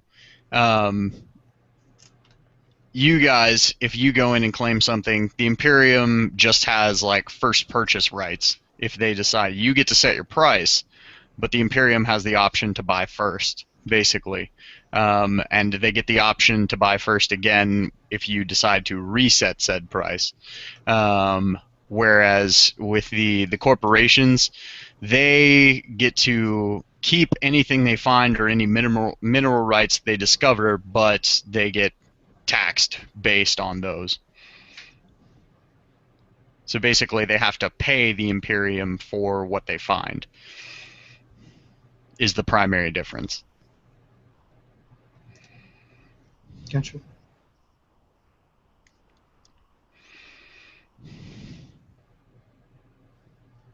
We don't have an autopilot for the ship, do we? Like they can keep it in orbit? Mm-hmm. Yes. I mean, you have autopilot for the ship that will allow it to like maintain an orbit flight path. And I believe because it comes with standard autopilot, which I'm pretty sure allows for atmospheric ascent and descent, as well as, because you can put it on autopilot when it's in hyperspace too, with the basic. Yeah. So it allows for atmospheric ascent and descent, automated hyperspace travel, as well as automated orbit. Okay. So yeah, effectively the ship, you guys could get off and then the ship could fly itself back into orbit if you wanted it to. Alright. That's pretty handy.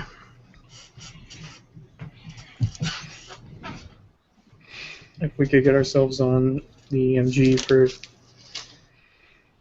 Or basically a different kind of scanner, since there isn't thermal signatures. That's what I was trying to get at with the electro. Right, yeah. Or at least mass spectrometry, which I don't know how advanced mass spectrometry would be on a drone. Just to see if they could find. Good. No, I mean, it can get pretty intense. Actually, I'm pretty sure Dennis's drone already has that. He bought like the entire sensor suite for the drone. Perfect. So yeah, no, I mean, it's totally it's outfitted with a electromagnetic probe, Geiger counter, IR, and he has motion sensors as well. All right. Oh, and it even has an NAS, which detects neural activity. I'm assuming we came with the ship with a cargo hold, basically, like a bulk container. The Like ship. our spaceship. Yeah, it definitely has the cargo hold. That whole back half is like a cargo hold. It's like the cargo hold and then the engine compartment. Dennis, you're muted. I was talking off to someone else. So yeah, I know what Dresden is thinking at this point.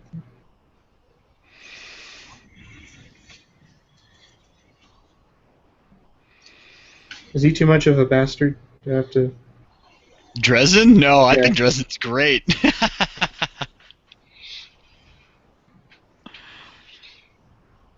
And that's cool that your character has like that level of infamy for me to play with as well. I was almost tempted to like break out exactly what his infamy is. But I guess I'll just do it in another conversation if we do another conversation. The results of the night, I suppose. Right, there you go.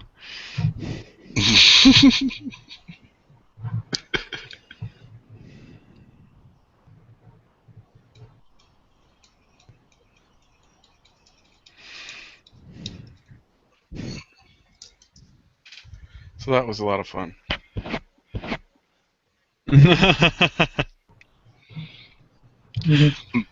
Awesome. Alright, so the results of the night. Dresden, you awaken in your familiar bunk the next morning, as you have for so many mornings. You almost feel like you're back in hyperspace again until you can feel you don't feel that same slip is sort of the best way to describe it that you feel while the ship is in hyperspace as you climb out of your bunk. And as you walk into the common area, you see that the door to the captain's quarters remains open, and your security officers still has the locked light on, perhaps still suffering from whatever illness he picked up.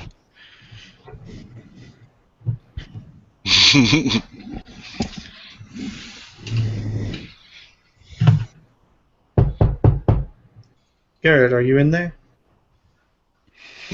That was the other guy. No, you hear no response. As a matter of fact, you hear no other motion at all on the he ship. must have spent the night with her. I say that out loud. And with that, you hear the familiar like humming sound of Captain Crow's drone as it rounds the corner from the cargo bay. You are currently the only person aboard the ship, Mr. Dresden. Wags. And with that, we will jump to Garrett. Garrett, you awaken in a small bed, feeling rather tight. Like you wake up and you're basically like curled up, but at the same time with like your knees sort of like hanging off and your feet basically like the only thing keeping you on this sort of sliver of bed that you find yourself on.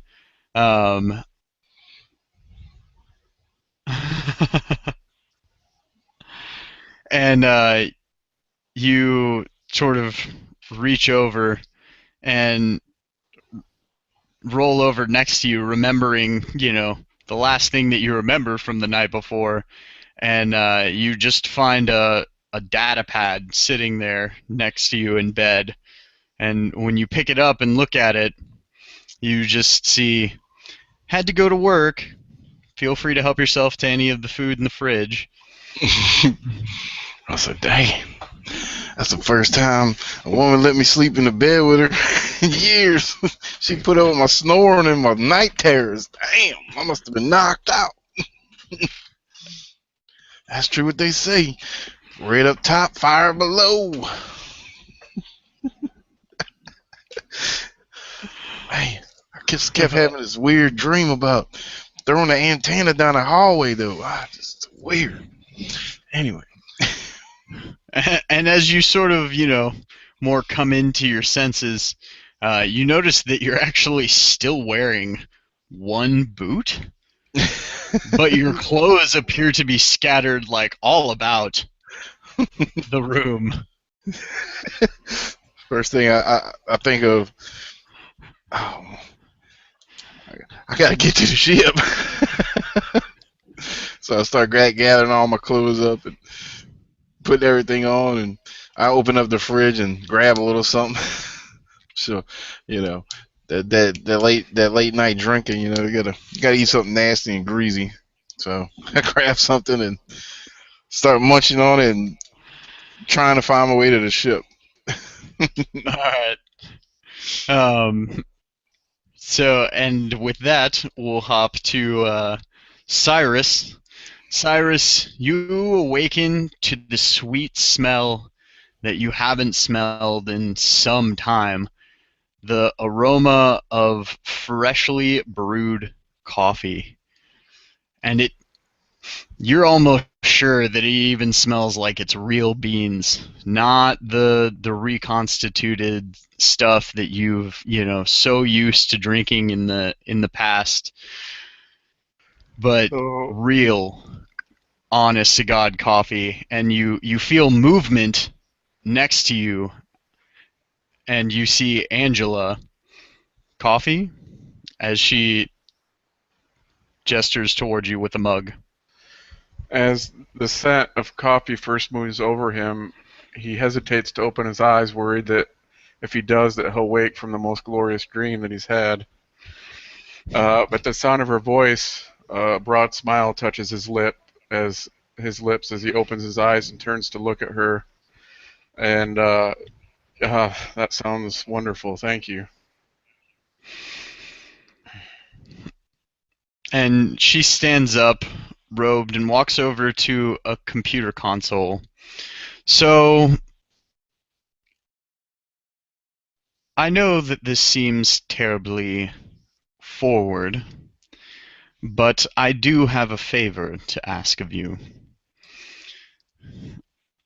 Of course, I will not be offended if you say no, but you find yourself in a position that I cannot currently navigate, being in corporate employ. Cyrus sits up, kind of sliding to the edge of the bed, sitting, stretching, turning his head, cracking his neck, then lifts the glass, taking another moment to enjoy the scent of coffee before taking a sip. As he lowers it and runs his other hand through his hair, he turns to her and goes, well, I try to make it a point not to deny a beautiful woman what she wants, so why don't you tell me what you're looking for, and we'll see what I can do to help. Well, you asked me before whether the Voltus and McAllen ever come to a head. Well, we currently find ourselves in a situation where that may very well happen. You see, we have found out that there are, through some back-channel sources,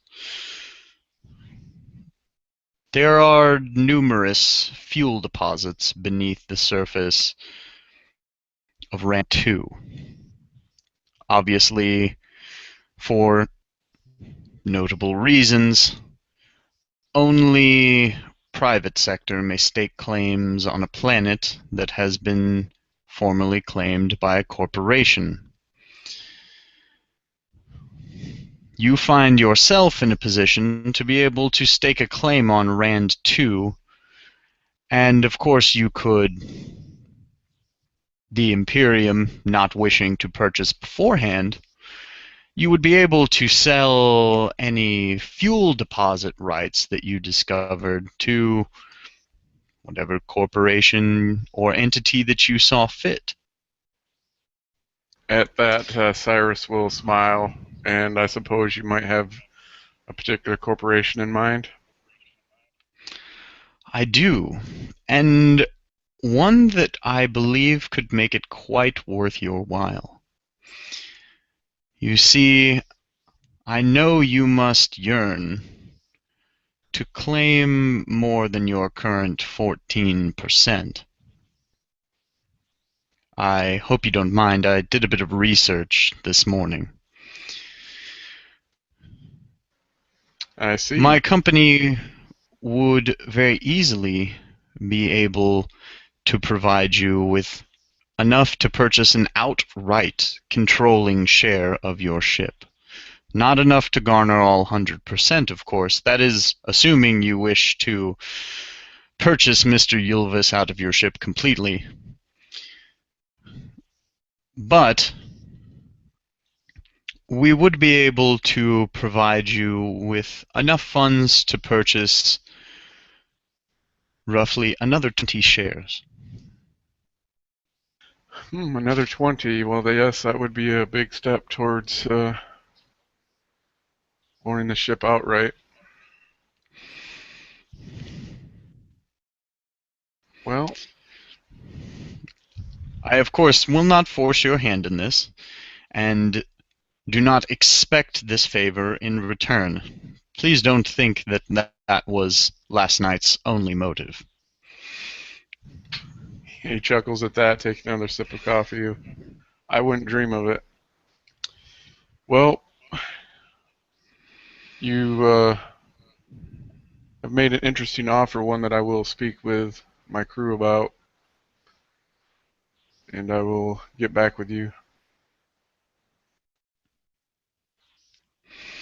I look forward to hearing your reply. I unfortunately have a board meeting that I must attend, so I'll have to get ready now. Feel free to take your time. You can finish your coffee and head out whenever you like. And with that, she disrobes and enters the shower. Yeah, so he waits to take full advantage of the show, then whistling cheerily to himself, he'll begin to get dressed, down the coffee, and then head back to the ship. All right. So the station quarters are a significantly less elaborate affair than most of the rest of the station, especially the main mezzanine ring. But it's basically just a small circular deck that immediately surrounds the lift tubes, with apartments on both the inner and outer portions, except for at the lift tube entrances. So as you make your way around the circular corridor and back to the lift, you find yourself heading up when suddenly the lift stops and you see the familiar face of Garrett there waiting for you.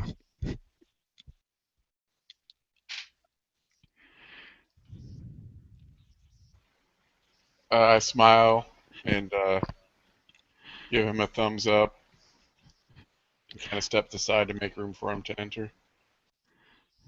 By the way, you're muted, Robert. Damn it.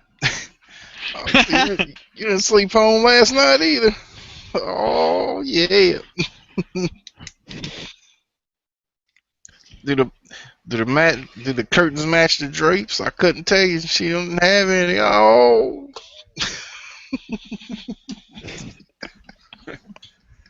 Larry just chuckles. I bet she And made you a pot of fresh, real coffee, though, did she? Hey, she rocked my world. That's all I know. That's all that matters, my friend. That's all that matters. Now what And the hell we gonna do? What planet you thinking about? What are you thinking?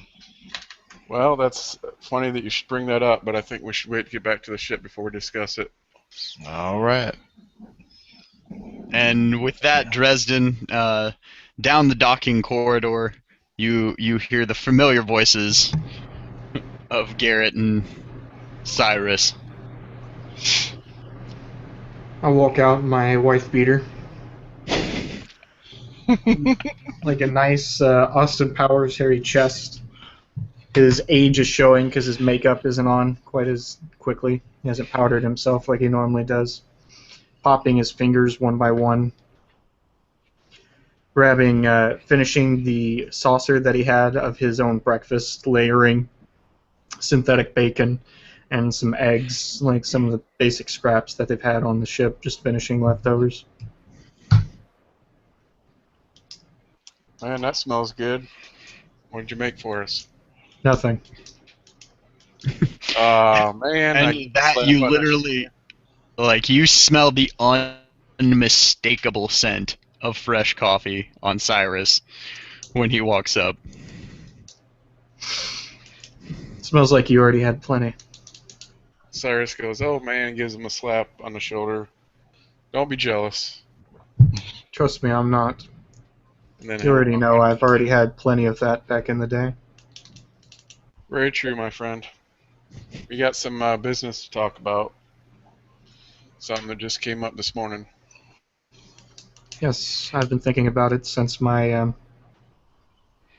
conversations last night.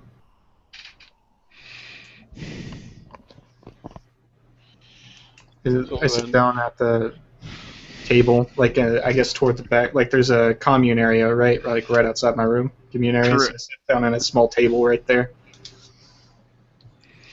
And as you sit down, you notice on the computer console nearest to you, you see the message awaiting light blinking on the terminal.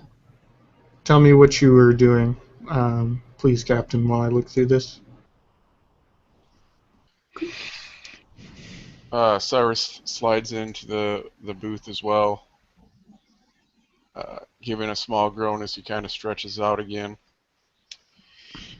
Well, I met someone last evening, Angela, who, after an interesting night, made me an interesting offer this morning over some coffee.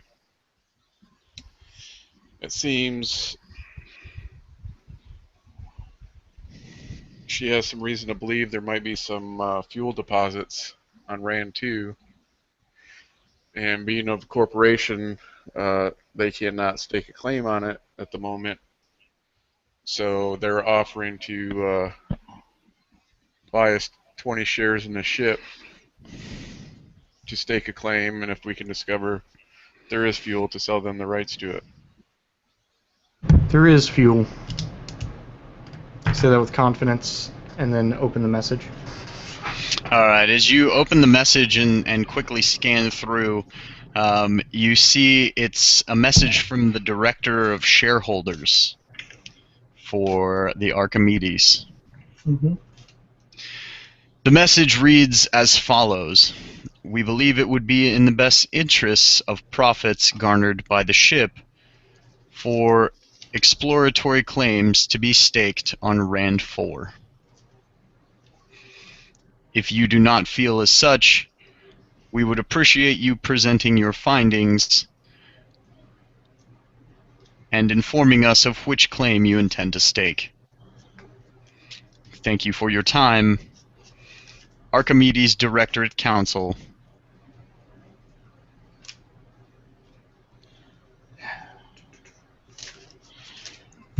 So I walk over and I sit down with Maribel.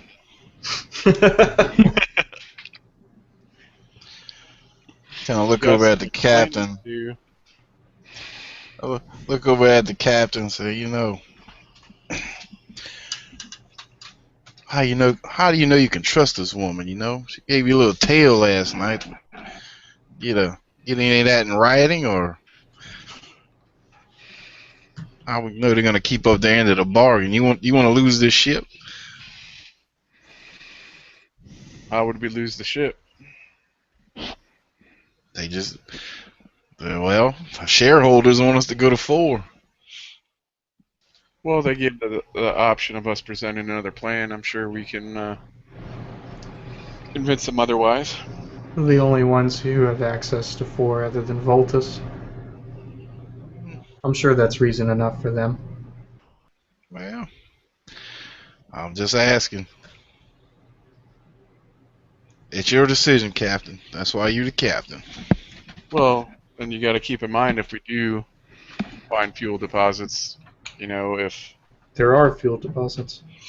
right as our man here said, there is fuel deposits. We would have the option to sell to whoever we wished if we wanted to sell or keep them ourselves. Obviously, when the time came to make the deal, then yeah, we would be signing on the dotted line. So it's a win-win. Takes more than a nice tale to distract me from the purpose that we have, which is owning our ship. Don't forget, and the Imperium also gets first rights. I wonder how they would feel about this whole using the first third party to first come in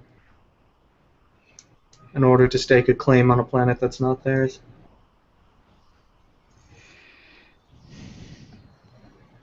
That is a good point. Probably not technically illegal, but I don't think they would be too kindly of it. I'm pretty certain they still need the Imperium's cooperation. Not enough to enforce, but the Imperium are the ones that run the station. Right, well, that would be their problem to work around. They would have more to lose than we would. True. What if we offered more than one thing? Well, I mean, that's the thing. If we stake a claim and, we find fuel on it and it's something else, There is something else. A few things, actually. One that is of particular interest to me, but I'm sure we have something that would be of interest to the Imperium that we could give them instead of the fuel deposits, which will allow us also to sell that to our seducer, for lack of a better word. True, but if I remember correctly, if I wasn't too distracted by her eyes, I believe Athena said that we would have to give them first chance to buy it, but that we would get to set the price so we could do the same thing and give them a chance to maybe meet or even beat. Maybe offer them to provide 25 ship shares. I believe what we would have to offer them, that they probably don't know much about, is far better than fuel deposit for them. Well, then I think that pretty much settles it. We'd be better off going for Rand 2 and see how the cards fall and play them to the best of our ability. You still have that empty cargo hold that shuts automatically, right? Yeah. How good is the spectrum on your WAGs? Oh, he's got top of the line of everything. Perfect. No credit was wasted. Everything that could be popped into that little guy was. EMG? Spectrometry? If it's been invented, he's got it. Perfect. So I whip out that message that they had on the screen, and I do a touchpad on the hologram, and then just throw it off the screen like it's just. You know how Awesome. You know how messy message delivery can be way out here. Mm-hmm. Be a shame. Well, there are ruins on the southern end of the continent, on the southern continent. And I point out a map from the files of the planet that was sent to us from the administration. And I'm going to do my best to try to pinpoint the location based off the guy's description in the conversation. If you want to make me roll for that, please. Yeah, go ahead and just give me an intelligence roll for that. All right. He wouldn't be able to call upon his history of reconnaissance? Sure. Yeah, we can make it an intel recon check. All right. So it's +3 then.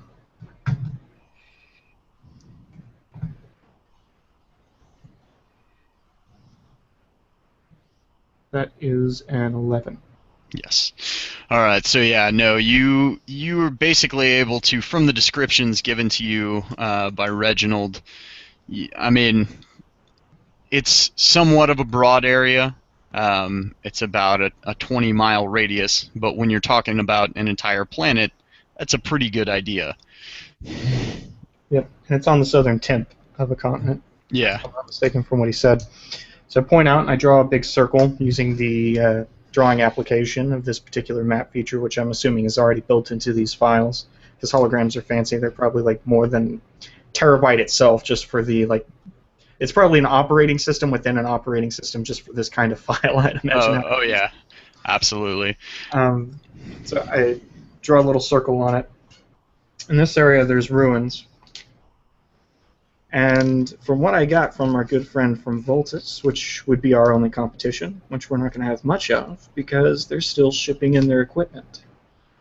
And they're going to be stuck in the atmosphere. These ruins are not dangerous compared to the rest. And he smiles after he says dangerous. They didn't give all the information to their stockholders.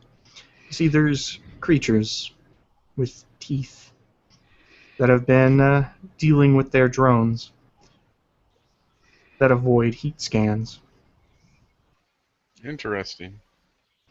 What kind of military application could you derive from something that could sneak up on a drone with infrared? Very true. That could prove very, very interesting. I think that would be more than enough to compensate the Imperium. Well, I think we probably should head over to the office, speak with our friend Athena, whoever's on duty, and get our claim entered. And I'm sure with our friend, the second lieutenant, who also has a distaste for the corporations, there'll probably be a great opportunity to stick the finger into Voltus's ass a little. So I'm sure they would comply. Also, because these are... Indeed, Levi. Indeed. What do you think of this? Sounds great. Sounds like if we get down there and we can handle this, these creatures with teeth. That's the key. We know that they don't attack in the ruins. Which means if we wanted to use your drone to search out some oil within them, we would be safe and, well, fuel deposits. We would be safe and perhaps those ruins could be reused to create fuel if there happens to be deposits under it. So we might end up getting 2 sales in one. And just tell the other that, well, the fuel deposits were the reason we came in the first place to the corporations and to our stockholders. And tell the Imperium that our real find was this creature. Play it off as the main point for both, and the other sales just seem like the side. Everyone feels like they've won, and we get the most profit. In fact, we don't even have to really be there when the creature is captured. We just set up one of the automatic rigs, place some electronics in it since they seem to not like drones very much. Let's set that empty container outside the city. As soon as it slips in, shuts. we snag and bag with the ship afterwards. We don't even have to touch it. We can set the ship on autopilot, drop ourselves off in the ruins, so we're going to be safe the entire time, and do some excavation while we wait for one of the creatures to be captured. Sounds like we have a plan, gentlemen. And that is why I'm on this ship.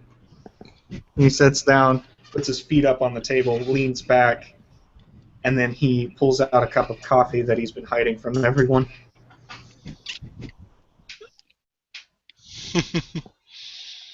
I'm over there shuffling my deck of cards. Sounds good in theory.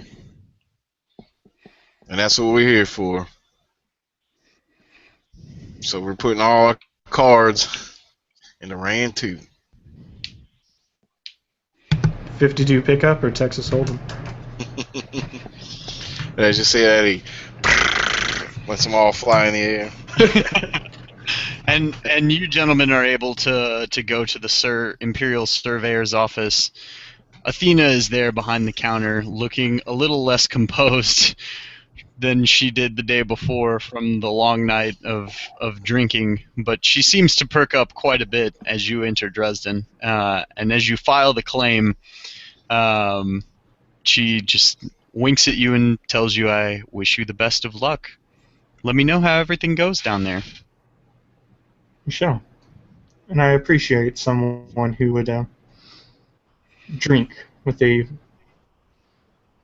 former porn star.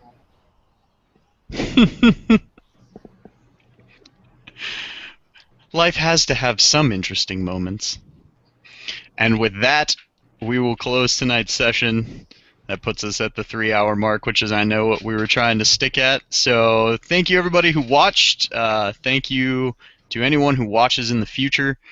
Check out the Tabletop RPG One-Shot group. Check out the RPGW3. Check out these two fine gentlemen's channels. Their links are in the description. And I bid you all good night and happy gaming.